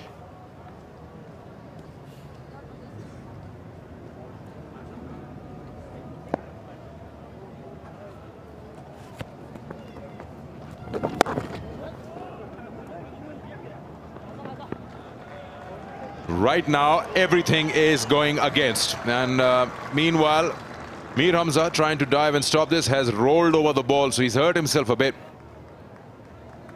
So Mir Hamza is hurting, and so is Sindh, because they're leaking runs. This can be very painful.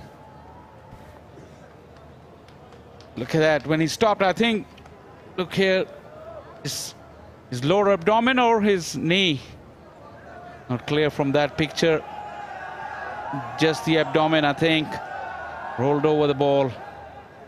Once again, the effort was there, but it didn't produce the results that Sindh were looking for. In agony, Mir Hamza at the halfway stage. KP, 82 for none.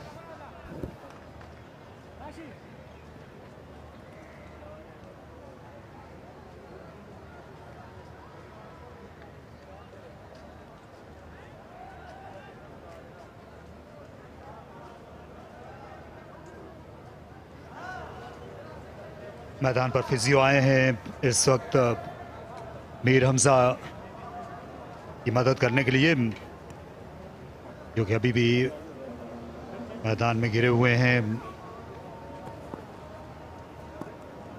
लेकिन ये दोनों batsman बहुत डट कर खेल रहे हैं, हारिस और साहबजादा फरहान, और इसे उठाकर खेल दिया। यहाँ पर कैच आउट होने का खतरा है और कोई गलती नहीं की। उमर बिन यूसुफ जो बड़े अच्छे आउटफील्डर समझे जाते हैं, उन्होंने सिंध को पहली कामयाबी दिला दी। अगेंस्ट द टर्न खेलने के लिए गए, गेंद बाउंस हुई फरहान की तवक्को से ज्यादा।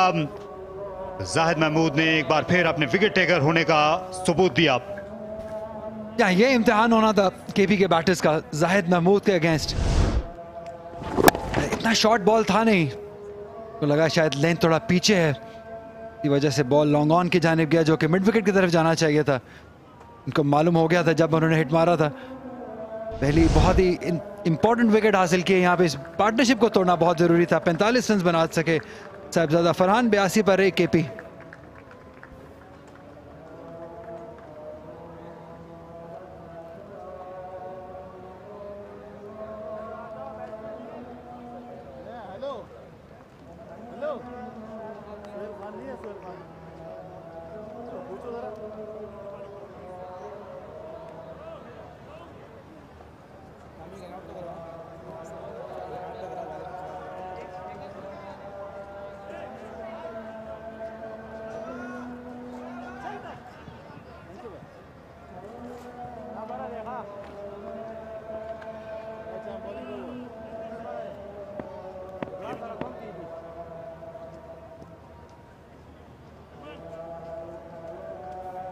कामरान गुलाम नए बल्लेबाज खेलने के लिए आए हैं। अच्छी डिलीवरी से रीड करने से कासिर रहे। जाहिद महमूद जो हैं एक आदत सी बना ली इन्होंने अपने पहले स्पेल में विकेट लेने की, और ये देखिए पुल करने के लिए गैर बुलंदी जरूर मिली लेकिन फासला बिल्कुल नहीं। जी हाँ, लेंथ सही नहीं था इस शॉट के लिए, थोड़ा करीब था बॉल उनके। ये जो स्पेल है जाहिद महमूद का, ये बहुत डिसाइडिंग फैक्टर होने वाला है इस मैच में।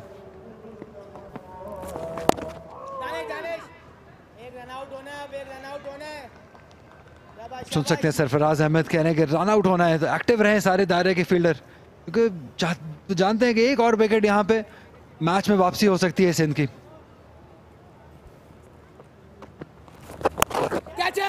और रिवर्स शॉट खेला, सीधा गेंद गई दानिश अजीज के महफूज हाथों में और हारिस आउट हो गए। और double breakthrough Zahid Mahmood ने दिलाया और सिंध की टीम ने यहां फाइट बैक किया है इस ओवर के जरिए। दोनों ओपनर्स एक के बाद दीगरे गए। क्या ये बहुत ही स्मार्ट बॉलिंग है जाहिद महमूद की जानिब से। प्रेशर डाल के रखा बैटर्स पे, रन्स नहीं दे रहे थे। डॉट बॉल्स का प्रेशर हमेशा ही बहुत खतरनाक होता है, और ऐसे बैटर जो कि हारिस जिनको रन्स बनाना पसंद हो, 33 रन्स बना सके, 83 पर 2 केपी।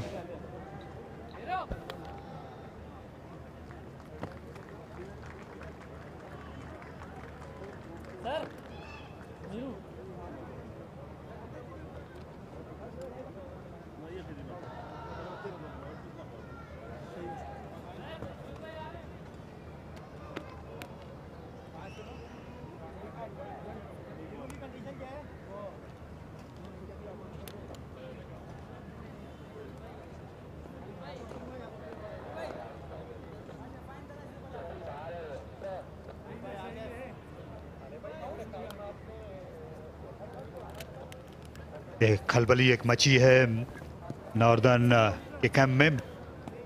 पिछले मैच जैसी सूरत हाल है, जब 83 पर कोई खिलाड़ी आउट नहीं था, फिर 114 तक पहुंचकर इन्होंने 5 विकेटें गंवा दी। आज 82 पर कोई खिलाड़ी आउट नहीं था और 1 रन के इजाफे में दोनों सेट बैट्समैन वापस से हार गए।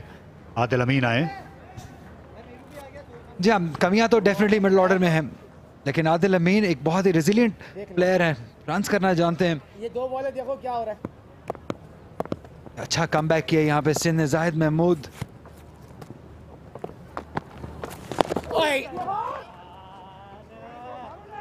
एक डिफरेंट एनर्जी देखने को मिल रही है हमें सिंध की साइड में। ये विकेट्स ऐसा करती हैं, और ये जिस तरीके से आखिरी विकेट हासिल की उन्होंने, बाहर से फैच करने चले गए थे, बिल्कुल सही चॉइस नहीं थी शॉट की हारिस के लिए।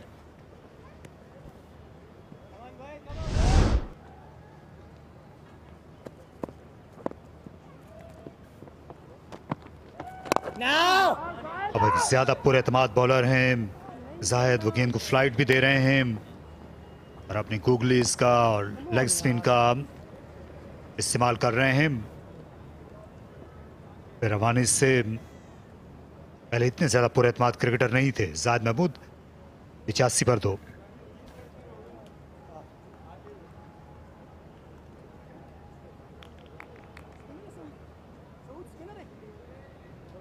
छह बॉलर्स का इस्तेमाल किया है सिंध ने। जाहिद महमूद 2 विकेट्स हासिल की 8 रन देकर।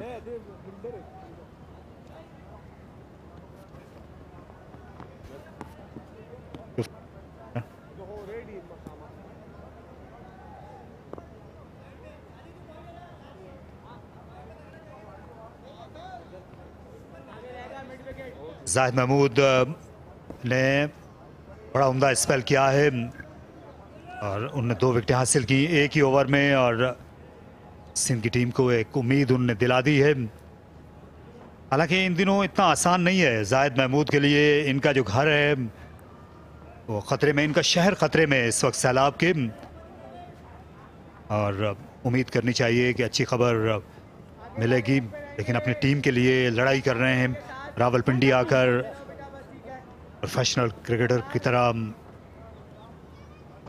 बॉडी लैंग्वेज इनकी बदल गई है जब से ये बड़ी क्रिकेट खेले हैं। हाल ही में हॉलैंड में वनडे इंटरनेशनल मैच खेला।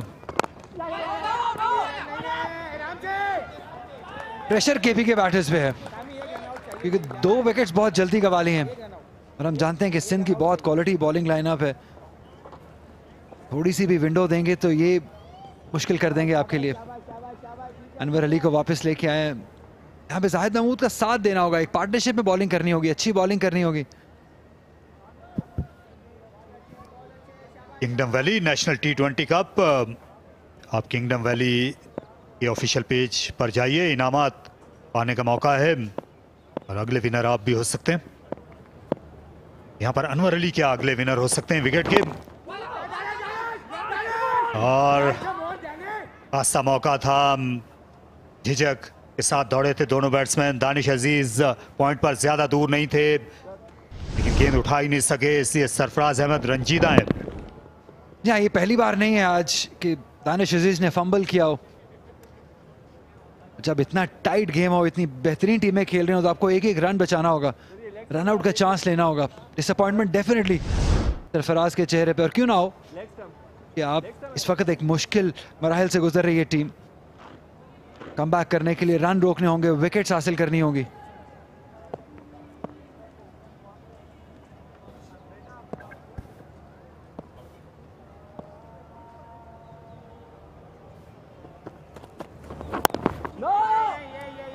ये रन्स जो हैं ये सिंध की टीम को अब रोकना होंगी, इसलिए मिड विकेट पर सऊद शकील ने अबरार अहमद को आगे ला खड़ा किया है। ऑफ साइड में जो कवर के फील्डर हैं वो भी तकरीबन 20 गज के दायरे, तकरीबन 20 गज पर खड़े हैं ताकि एक रन ना बन सके। दानिश जो कि हॉट स्पॉट पर खड़े हुए हैं पॉइंट, बैकफुट पॉइंट पर, इनसे तो हमेशा तवक्को की जाती है कि ये रन ना बनने दें यहाँ से।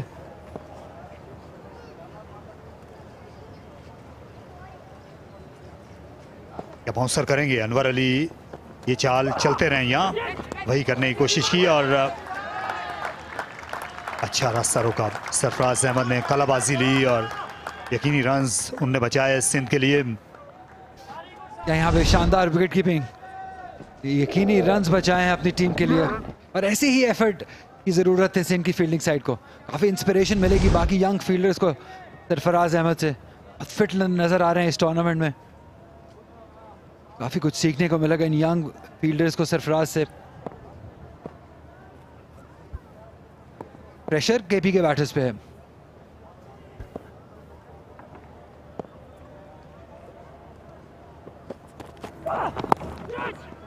एक बार फिर बाउंसर हुक शॉट के जरिए एक रन मिल सकेगा और 49 गेंदों में 65 रन की ज़रूरत है। और हम देखते आए हैं यहाँ रावलपिंडी में कि ऐसी सूरत हाल में ये बॉलिंग टीमें हैं वो मजबूती से वापस आई खेल में और मैचेस वो जीतने में कामयाब हुई। लेकिन इसके लिए मुसलसल विकेटें लेते रहना होगा, हर 2-3 ओवर्स के बाद एक विकेट हासिल करना ज़रूरी होगा, क्योंकि केपी पास ऐसे खिलाड़ी हैं कि अगर कोई भी इनमें से रहेगा आखिर तक तो वो ले जाएगा इनको लकीर के पार। यहाँ बहुत कमाल की टीम है कि भी ज़्यादा सुपरस्टार्स इस टीम में शामिल नहीं है, लेकिन मैच विनर्स डेफिनेटली हैं। यहाँ पे 12 ओवर्स का इख्तिताम हुआ, 87 पर 2 केपी।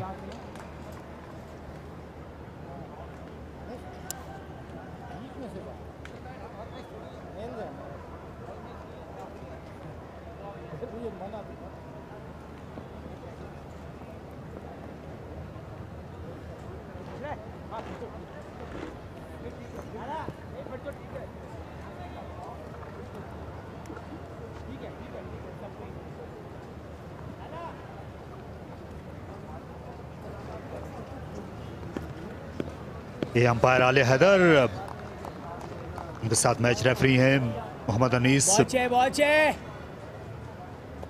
अच्छे क्रिकेटर थे आले हैदर 90 की दहाई में।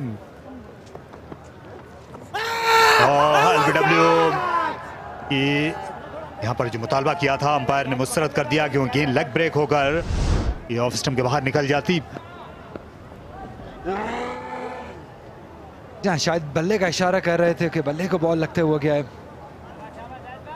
एक बात होता है कि जाहिद महमूद के स्पेल ने सिंध की वापसी कराई है इस मैच में।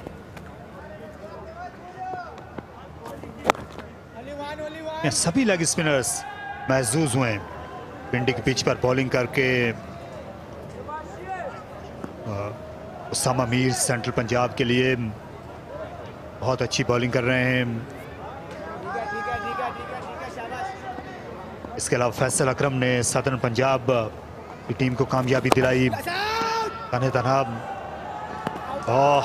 डायरेक्ट थ्रो की जरूरत थी। थोड़ा स्लो रिएक्शन दिया साउथ शकील ने, वरना मुश्किलात हो सकती थी बैटर के लिए। इतनी शानदार पिचेस हमें देखने को मिली है कि बाउंस और पेस के साथ, इसीलिए लेग स्पिनर्स एंजॉय कर रहे हैं। और ये वो मंजर, बहुत स्लो रिएक्शन दिया था साउथ शकील ने, लेट रिएक्ट किया जिस वजह से आराम से पहुंच गए आदिल अमीन। जब पेस और बाउंस हो और लेग स्पिनर बॉलिंग कर रहा हो, कंट्रोल के साथ बॉलिंग कर रहा हो जैसे जाहिद महमूद कर रहे हैं, वनडे खेल के आए हैं तो कॉन्फिडेंस भी बढ़ा है, अच्छी जगह पे बॉल गिर रहा है, दिल भी बड़े से बॉलिंग कर रहे हैं।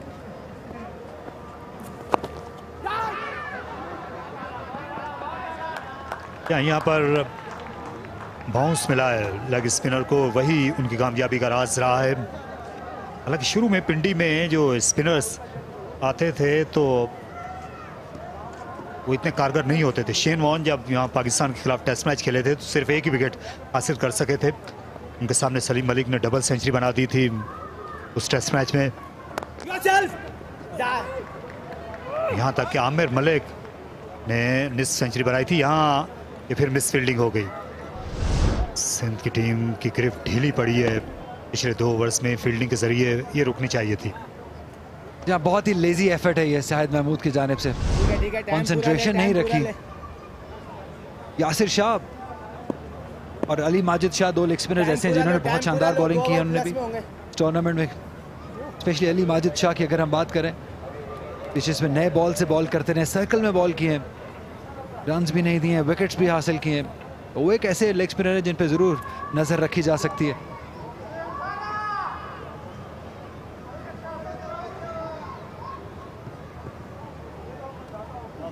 T20 की बॉलिंग जैसे आप अभी जिक्र कर रहे थे शेन वॉर्न का, टेस्ट मैच की क्रिकेट T20 की जो बॉलिंग है वो डिफरेंट है। यहाँ पे तेज और बाउंस के साथ बॉल करते हैं अब लेग स्पिनर्स।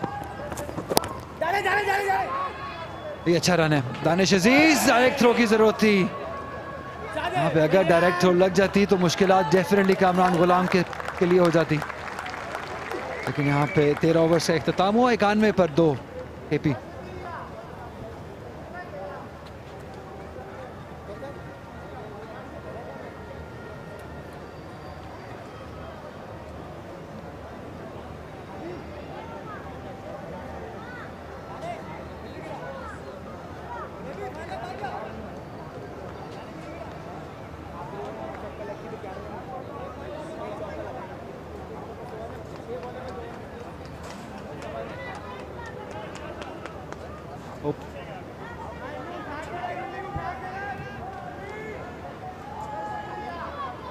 इतनी बड़ी अपॉर्चुनिटी है ये national T20 cup young cricketers के लिए इम्प्रेस करने के लिए।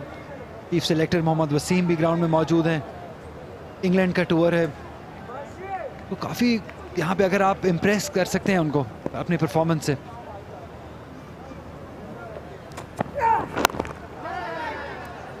यहाँ अच्छा कम बैक किया सिंध ने, आखिरी 4 ओवर्स में कुल रन्स नहीं बनाने दिए हैं, टाइट बॉलिंग कर रहे हैं, और ऐसा होता है जब आप विकेट्स हासिल करते हैं। यार जब ऐसा होता है तो फिर आपको जो रन बनाने की रफ्तार जो दरकार होती है वो बढ़ने लगती है। ये 60 T20 इंटरनेशनल मैचेस पहले खेले जाएंगे। 20 सितंबर से ये सीरीज़ शुरू होगी, 2 मरहलों पर मुश्तमिल होगी। दोबारा इंग्लिश टीम आएगी दिसंबर में टेस्ट सीरीज़ खेलने के लिए। और यहाँ एक बार फिर एक रन कंसीड कर बैठे।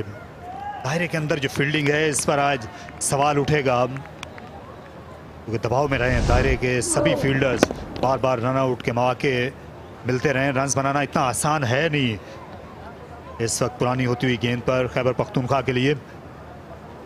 या हमने देखा है इस टूर्नामेंट में कि ये जो पीरियड है 12 से लेके 16 ओवर्स का, ये मुश्किलात रही हैं बैटिंग साइड के लिए। यहाँ पे हम देख सकते हैं कि केपी भी मुश्किलात में है। सिर्फ 9 रन बने आखिरी 3 ओवर्स में, तो आप देख सकते हैं कि जो रिक्वायर्ड रन रेट है, जो एक टाइम पे 6 तक आ गई थी, अब बढ़ के 9.23 पे चली गई है। तो ये पीरियड बैटर्स के लिए मुश्किलात का के लिए रहा है। ऑल्दो कामरान गुलाम, आदिल अमीन बहुत एक्सपीरियंस बैटर्स हैं, लेकिन उतनी ही एक्सपीरियंस बॉलिंग का सामना है उनको।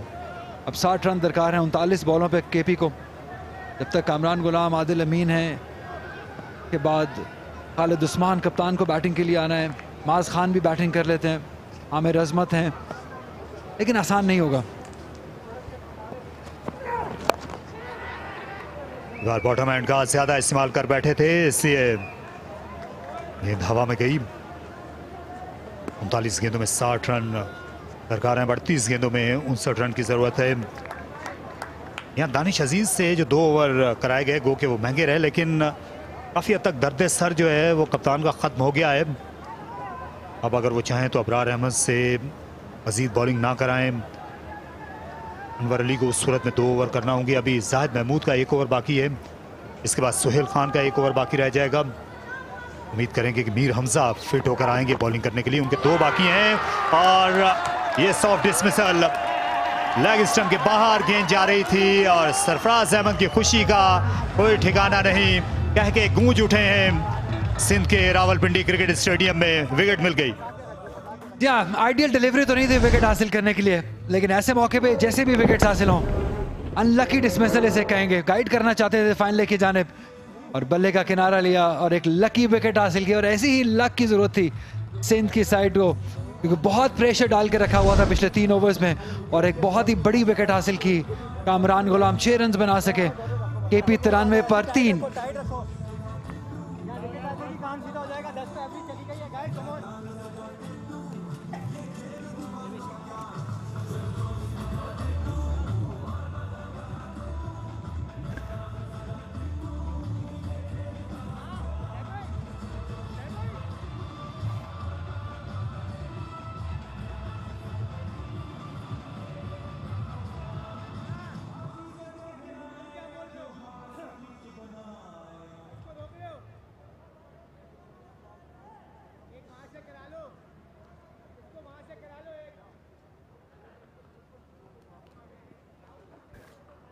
सरवर हफरीदी आ मिले हैं इस वक्त आदिल अमीन से पिच पर।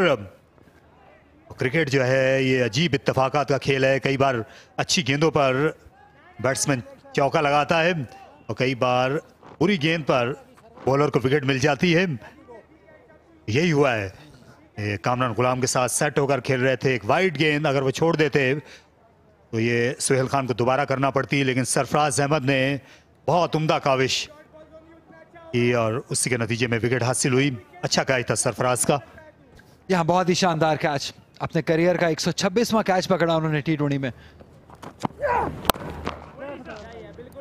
डॉट बॉल्स ऐसा करवाती हैं आपसे कि आप जब प्रेशर में आते हैं तो आप शॉट मारने जाते हैं। ये भी है जैसे आपने कहा कि आसानी से छोड़ सकते थे, लेकिन ये ऑटोमेटिक आपके बल्ले को लग जाता है यहाँ पे बॉल। एक बैटर की नेचर होती है कि उसने लेग साइड पे बॉल खेलना ही खेलना होता है। और बहुत ही शानदार कैच 14 ओवर्स के बाद 93 पर 3 केपी।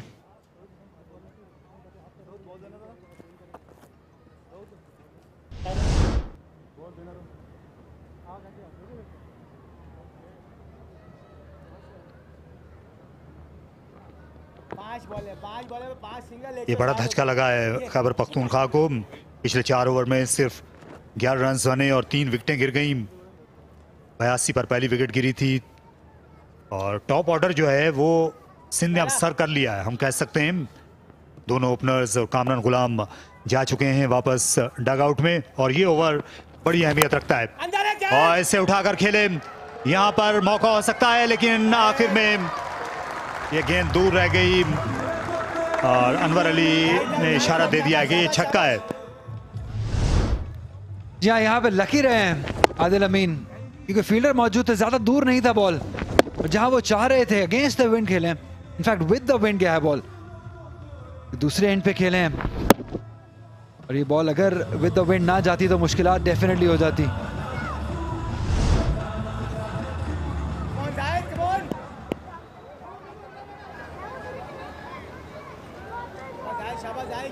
यहाँ अच्छे शॉट का इंतखाब किया था, बड़ी उम्दा बॉलिंग। जाहिद अगर इस ओवर में विकेट हासिल करते हैं तो फिर यहाँ 100 रन मुकम्मल हुए केपी के, उनके लिए मुश्किलात बढ़ जाएंगी, क्योंकि 9.18 रन हर ओवर में चाहिए मैच जीतने के लिए, और अगर दोनों एंड्स पर नए बैट्समैन आ जाते हैं तो वो एक ऐसी सूरत हाल होगी जो सिंध की टीम जिसकी कहाँ है, और यहाँ उठाकर खेले, और एक और ये छक्का जो तकरीबन बच चला था, लाजवाब कोशिश की साद खान ने, लेकिन गेंद उनके ऊपर से उठी चली गई। या बहुत ही शानदार एफर्ट साद खान की जानिब से, ये बहुत ही बेहतरीन क्रिकेटर हैं, और तो 6 रन्स तो जरूर हासिल किए हैं सर्वर ने, लेकिन ज्यादा कॉन्फिडेंट शॉट नहीं था, और ये एफर्ट देखिए, एंड तक कोशिश करते रहे कि कैच नहीं तो रन्स बचा लिए जाएं, बहुत ही कमाल का एफर्ट। 2 की कॉल जरूर की है, लेकिन आदिल अमीन किसी मूड में नजर नहीं आ रहे हैं।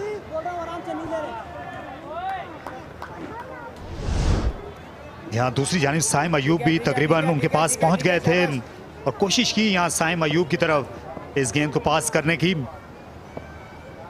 लेकिन जाहिर है कि बहुत ही मुश्किल मौका था।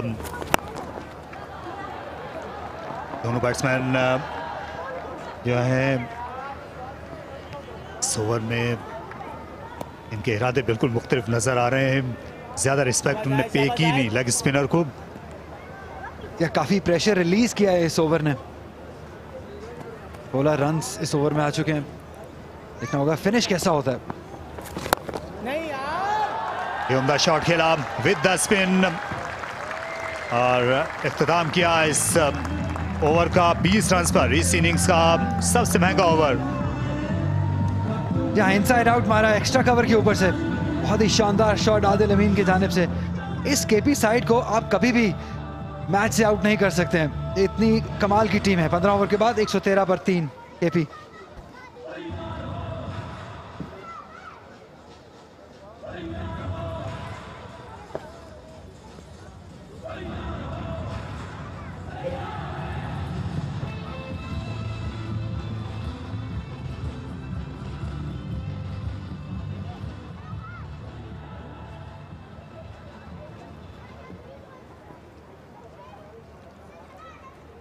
$39 required off 30 deliveries. They're cruising in Khyber Pakhtunkhwa, courtesy of this partnership. 20 off just 7 balls. Sarwar and Adil taking the Sindh bowlers apart.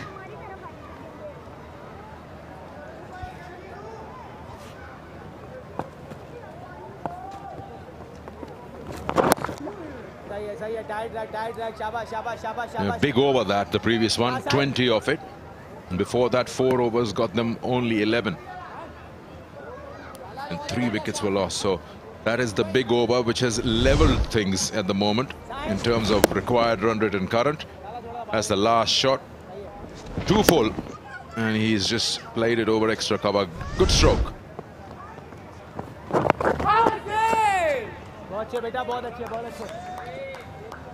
Sindh needs something special now. Making too easy for the KP batters. Adil has looked exceptional. More runs here.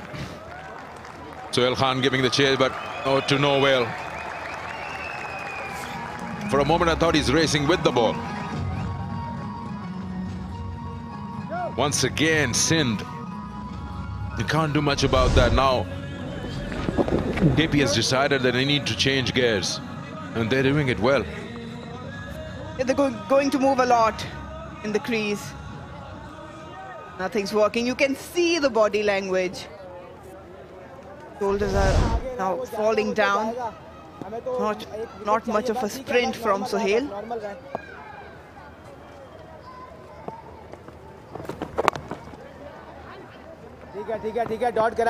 Just felt like Abrar was about to burst into tears on that occasion. That's the magic of this format. 1 over, 20 runs has just changed the game into KP's favor. A good over with a wicket or two can swing it back to Sindh's way. South. Yeah. The fielding has let them down a little bit. Maybe you just get a feeling, a couple of misfields in the circle, allowing the batsman to rush through for twos. Again, they're pushing in. Got Anwar Ali there. He won't take a chance on his arm. 16 gone, 120 for 3.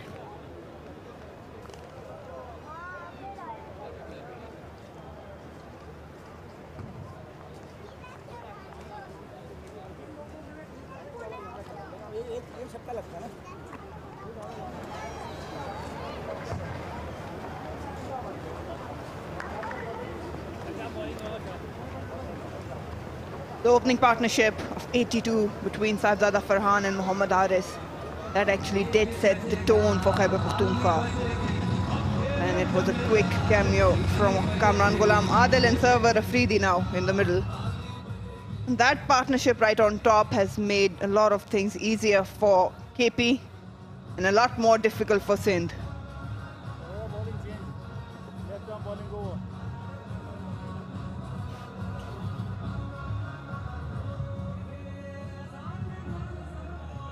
Change in bowling, Mir Hamza has been brought back into the attack from the commentary box end after a big heavy over from Zahid Mahmood of 20 runs.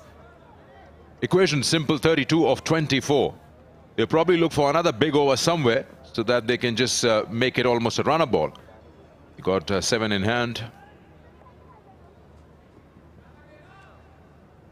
Regulation field, 4 in the circle, waiting for the 4th one to come in. It's probably going to be the square leg that'll be brought in.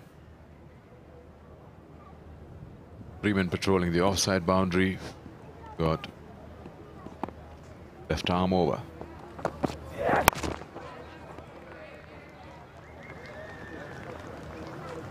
Mir Hamza has been pretty disciplined with the lines he's been bowling, with the new ball and at the death overs. It's an important over. They need wicket. He's one bowler to rely on for Sindh. Adil Amin and Sarwar just cruising along. 31 required of 23. Every now and then they have managed to hoop up a boundary.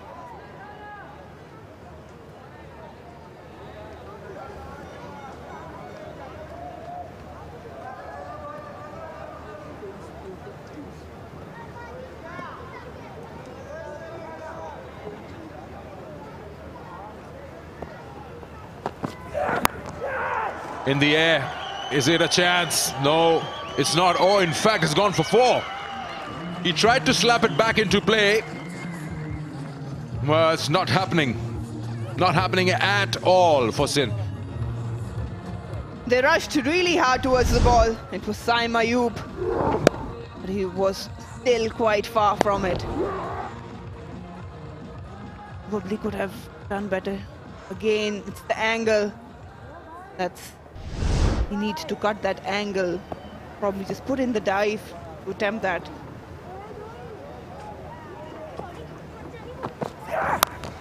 Shot and a half. It's concrete. That levels it up, 21 of 21. That's what I was saying.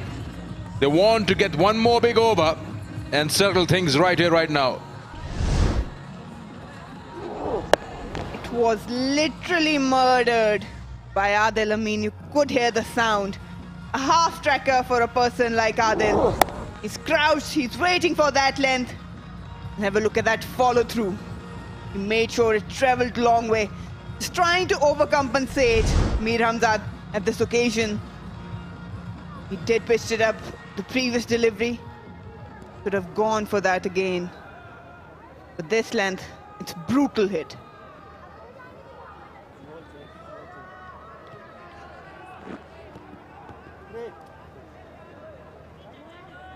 Third man up in the circle, long on, long off, mid-wicket. Deep fine leg. Have to stay within the stumps. Try a slower one. Now they're changing it.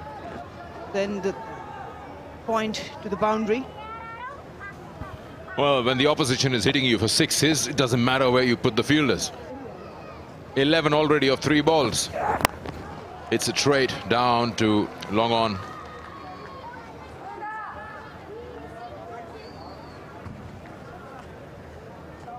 You can say that Sindh hasn't done much wrong in terms of rotating the bowlers, but it was some flawless batting. Managed to just dominate this lineup. They've got all the experience in, they've got their spinners, the pacers, but nothing has really worked for them. Has been a very calculated chase from KP in allowing the middle order to just cruise along.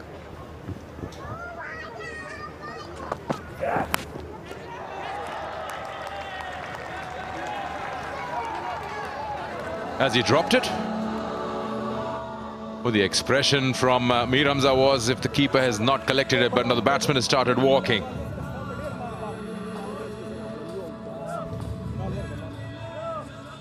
Server gone. It was a clean take, but probably Mir Hamza knew that the damage was done. He's better than this. Again, pitching outside off him to his length. Stayed away, wanted to just guide it down the third man. He's just disappointed about the boundaries he's conceded. Server goes, KP 132 for 4.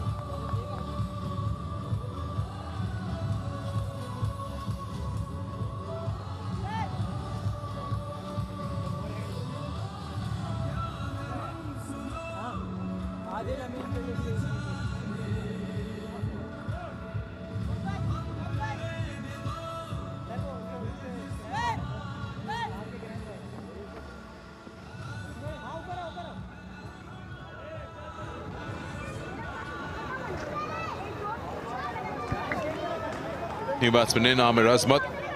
4 down now, KP, 132, but what they need is 20 of 19.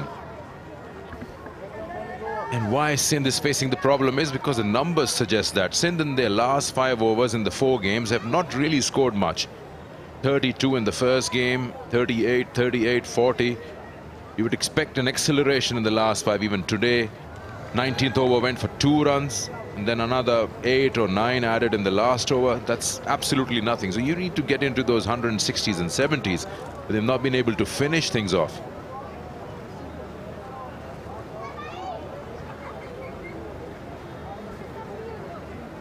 Obviously, these are very crucial runs in death overs. Whether you're bowling or batting, you need to maximize it, whatever target you're sitting on.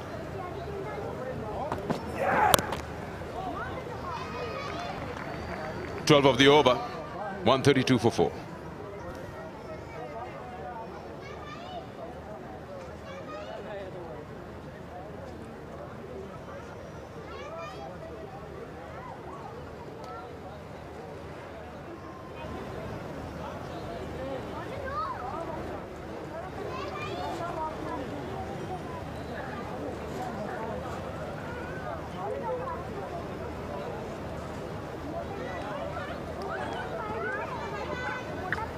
That's Khyber Pakhtunkhwa's story from 2019 to this year. They played semi-final in 2019 and then won the next 2 tournaments, 2020 and 2021. This year, unbeaten till now, had a good fair run.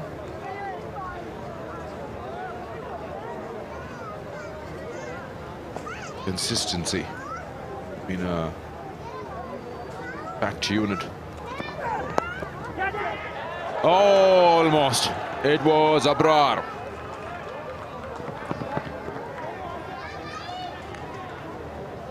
Sarfaraz just suggesting why the dive when it's a straightforward catch.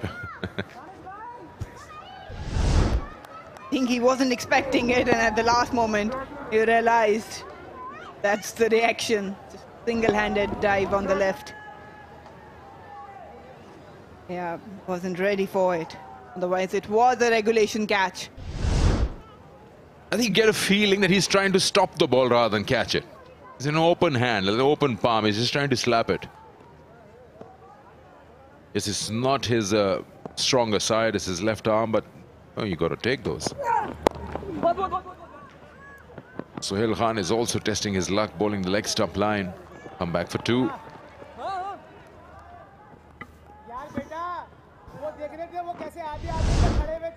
That's the wicket. No feet movement. Trying to slash it into the covers area. Stayed away from the delivery, and that ended. The tickle traveling to the Faraz. He's not happy with his bowling, that's for sure.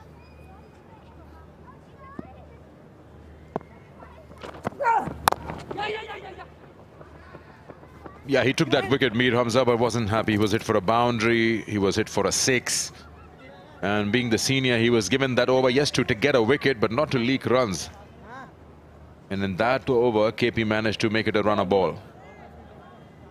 So, yeah, tough times. You're playing against a side which refuses to give up, and they're always in your face. And here they are. And if you again look at their batting card, they're even contributions from everyone. It's not somebody getting a 90 plus and the rest going for 5, 6 and 8. Even their bowling backs each other up. But Marinas, having said that, you got to have a fielding unit to support the bowlers. These chances don't come every delivery. A catch comes, you got to grab it. Well, for sure, especially when you're defending a target, you have to be on your toes. And I understand that at times partnership can put you off, but that's exactly where you need to stand up. We've seen, I give example of Hassan Khan from ATF Southern Punjab. Brilliant run out and a blinder of a catch. Turn things around very quickly. They are a decent unit, but they never came together today, Sindh.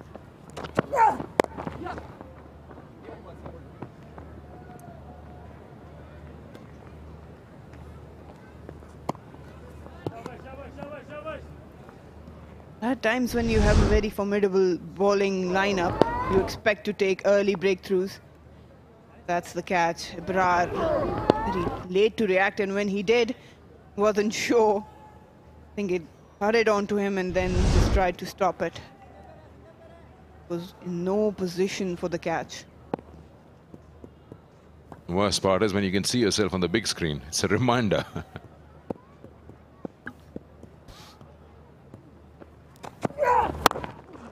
Good ball, swings in. Yeah, but now it's about bowling them out. Can't save it from here.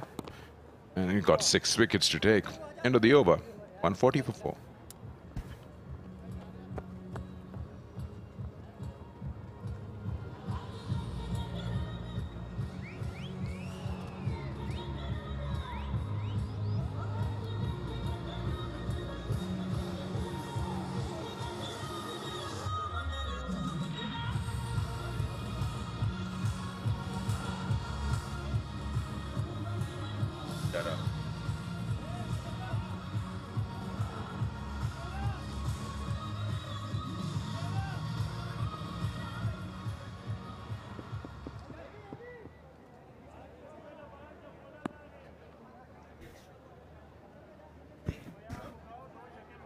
Sindh won the toss and decided to bat and couldn't really pose what I'm pretty sure had the score in their mind. They ran out of gas in the end.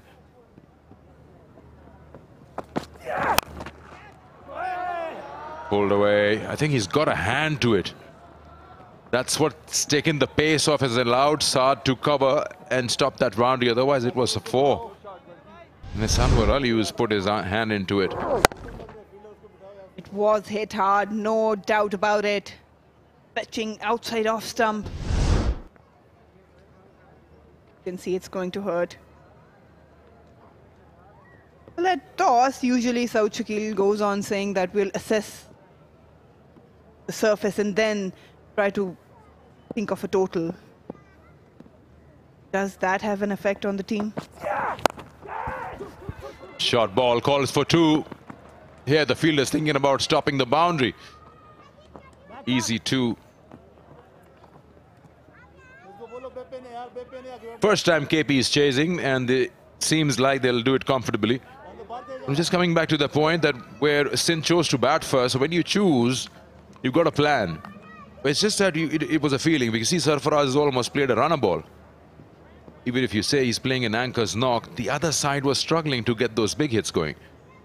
That's my point. Whenever Saud comes in, he never mentions a total. He's not sure what can be a reasonable total on service. He always says that he'll assess and then adjust. That's flicked up nicely. That will pick up the gap. That's another boundary. They're cruising towards the victory, KP.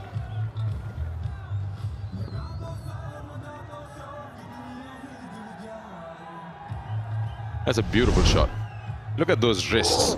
Yeah, just flicking that. There's a shout of catch it in desperation, but there was no way the fielder is going to get to it.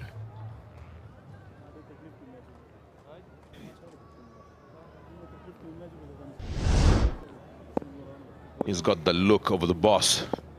He's not clapping, he's not smiling. He's like run of the mill. We always win. What's new? But he's done hard work. Champion twice. And defending it like champions, a big hit. It's a big hit. And that wraps it up. KP wins this one comfortably with 8 balls to spare. That's a very big shot to finish with. A good wrap-up, and they have chased it with ease. Khyber Pakhtunkhwa winning with 6 wickets. Courtesy of some brilliant batting up the order, and then middle order doing the work left by them. Brilliant batting, having a plan coming out, dominated the new ball, and then just cruised on, making sure they commit no mistakes. That has been one tremendous effort from Khyber Pakhtunkhwa, chasing for the first time, and they've done it by ease. Sindh has a lot to think about. They had a really formidable bowling lineup, but they really couldn't capitalize on it. No early breakthroughs. That's a finishing shot. Have a look at that. Way outside off stump. It was getting tall on him. But tall he is as well, and he made sure that he finishes in style. Mir Hamza, it wasn't just his day today. Sindh opting to bat first. They did struggle. They'll be a happy bunch.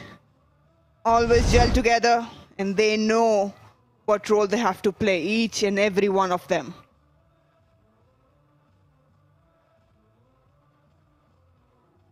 Very convincing win for Khyber Pakhtunkhwa against Sindh. It was always going to be a good contest.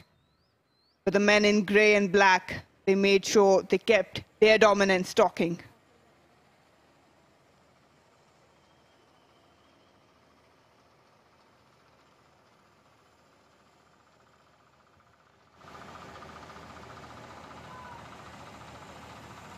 Won the toss inside and opted to bat first. But have a look at that. Khyber Pakhtunkhwa, the openers, 82 partnership among those two. That really took away the game from them. And Adil Amin and Amir Azmat, they finished things up. 40 for Adil of 24 deliveries. And 7 deliveries, 16 for Amir Azmat. Made sure they had a lot of overs and bowls to spare. A lot of big names, but Zayed Mahmood standing out with 2 wickets, one for Sohail and Mir Hamza as well. The economy, that tells a lot about how KP went about this chase. They only managed to grab 4 wickets, and KP won by 6 wickets. The 2 openers walked out, and they made sure they capitalized on the opportunity they were provided. Haris, always eager to score runs, started off with how he does. And he looked like a whole totally different Saibzada Farhan, punishing anything loose. Haris Sohail on the other, Mohammad Haris on the other end just kept on ticking the scoreboard. Some bad bowling from Sindh as well that made sure the stroke play continues. There was a big hit down the ground. The length were not immaculate. Never challenged the opening pair. Was kept low and Faraz was beaten by it. And tremendous shots to be witnessed by these two. There was a mistimed shot by Farhan and that was the first blow. This was Haris' dismiss, not too long. But then came the ones who kept on capitalizing. This was Mohammad Server. It was a glorious stroke inside out, taking on the spinners, taking on the fast bowlers, whatever they could manage. They kept on the scoreboard on the rise. This one just chipped up. Really couldn't get hold of it. This was slammed hard into the stands. Mir Hamza with another success. But it was too little too late by then. Just flicked nicely, and another drop chance. Fielding really couldn't back their bowlers up. Sindh had a lot of troubles all around. Amir Azmat and Adil Amin in the end made sure they kept on displaying the stroke play. This one was high, was away, and that was the winning shot.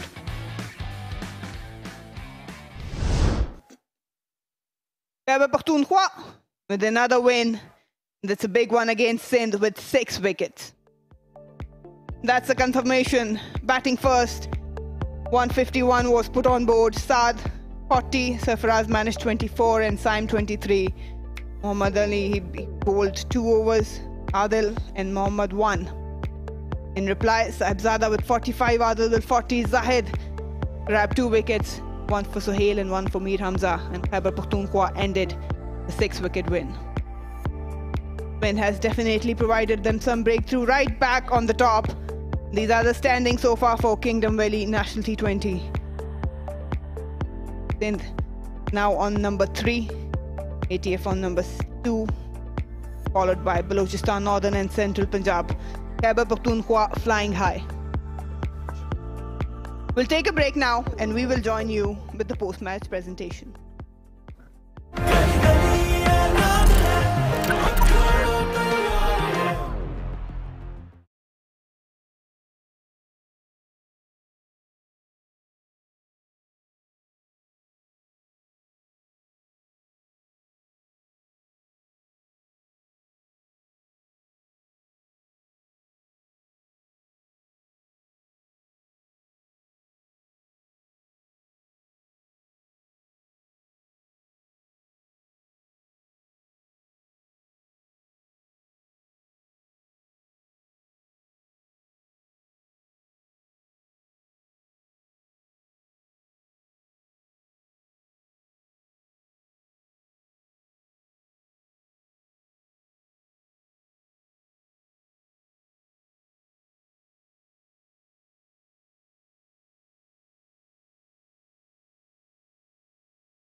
Hello and welcome to the post-match presentation of Match 10 of Kingdom Valley National T20. KP versus Sindh, and it almost became a one-sided affair after KP chased it down and the margin was 6 wickets.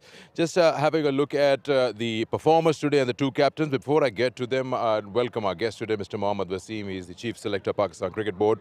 Welcome to you. And he'll be presenting the Kingdom Valley Player of the Match trophy and cash award of 25,000 to Adil Amin for his 40 of just 24. He also had a wicket. Please come forward and receive your award and check from Mohammad Waseem for a brilliant performance. His innings was the difference that closed the gap between runs and balls left. और हम आदिल से quick बात भी करेंगे. आदिल, जब आप आए थे बैटिंग के लिए तो उस वक्त काफ़ी मार्जिन था, बॉल्स जो है वो कम थी, रन ज़्यादा थे, तो आपने कब फैसला किया था कि एक्सेलरेट करना? आपने एक ओवर लिया था जाहिद महमूद का 20 रन का, तो कहाँ से आपने सोचा एक्सेलरेशन करेंगे? देखिए, हमारा तो शुरू से ही प्लान होता है कि हमने एक दो बॉलें देख के उसके बाद इंटेंशन हमारी पॉजिटिव ही होती है. तो कहीं भी बॉल मिल जाए या कोई भी बॉलर अगर समझ आती है कि इस पे हम चार्ज कर सकते हैं तो हम पूरा चार्ज करते हैं. तो वही हुआ, थोड़ा मैंने विंड का एडवांटेज लिया उस साइड पे, तो ऐसा था कि शॉर्ट बाउंड्री पे और विंड की तरफ मैंने ट्राई की तो उसमें कामयाबी मिली. आज पहली बार चेज़ कर रहा था केपी, तो स्ट्रेटजी थोड़ी डिफरेंट थी बैटिंग की, क्योंकि पहले तो आप स्कोर सेट कर रहे थे और चेज़ यहाँ पे हो नहीं रहा है सीरीज़ में, अभी तक हमने देखा नहीं. देखिए, हमारा तो जैसे मैंने पहले आपको बताया कि एक ही इंटेंशन होता है कि पॉजिटिव इंटेंशन से खेलना है, और हर टाइम यही कोशिश होती है कि हम अटैकिंग क्रिकेट खेलें.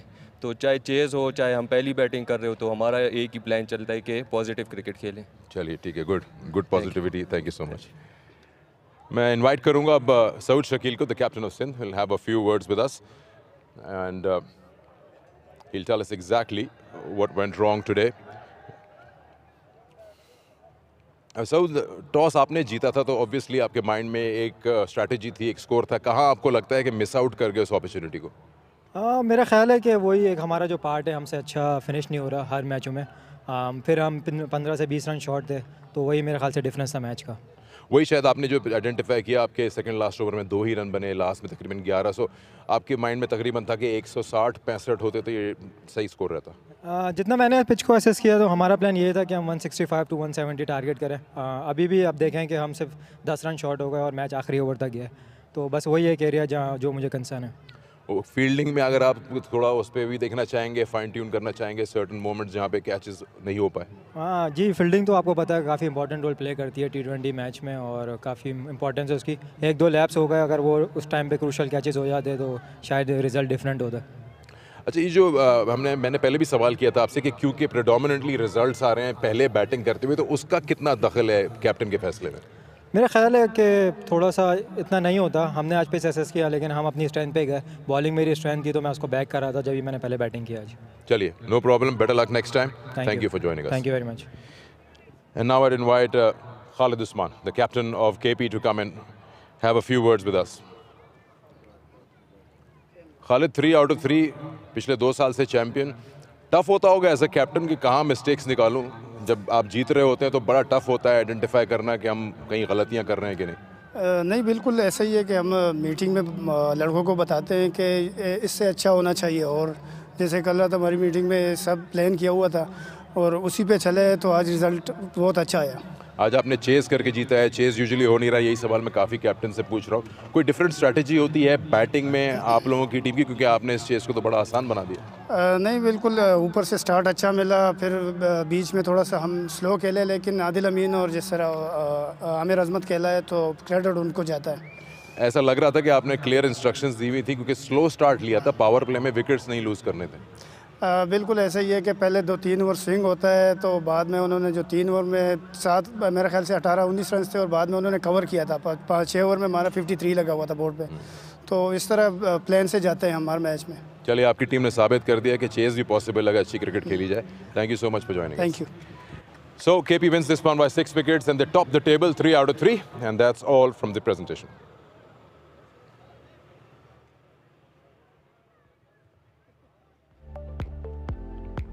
The action continues at Kingdom Valley National T20 Cup. The 2 games lined up. First, KP again facing Southern Punjab. The match will start at 10 past 9. And we'll join you for Balochistan taking on Northern. That's match 12 at 40 past 1 live from Pindi Cricket Stadium. Till then, it's take care. Goodbye.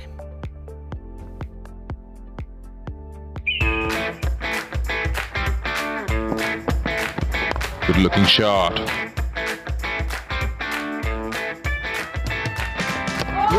Wow.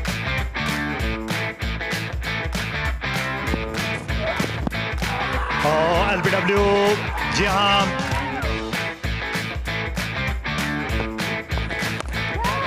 Oh, that's a good shot. Really good shot by Saad. It's in the air. He knows he's out.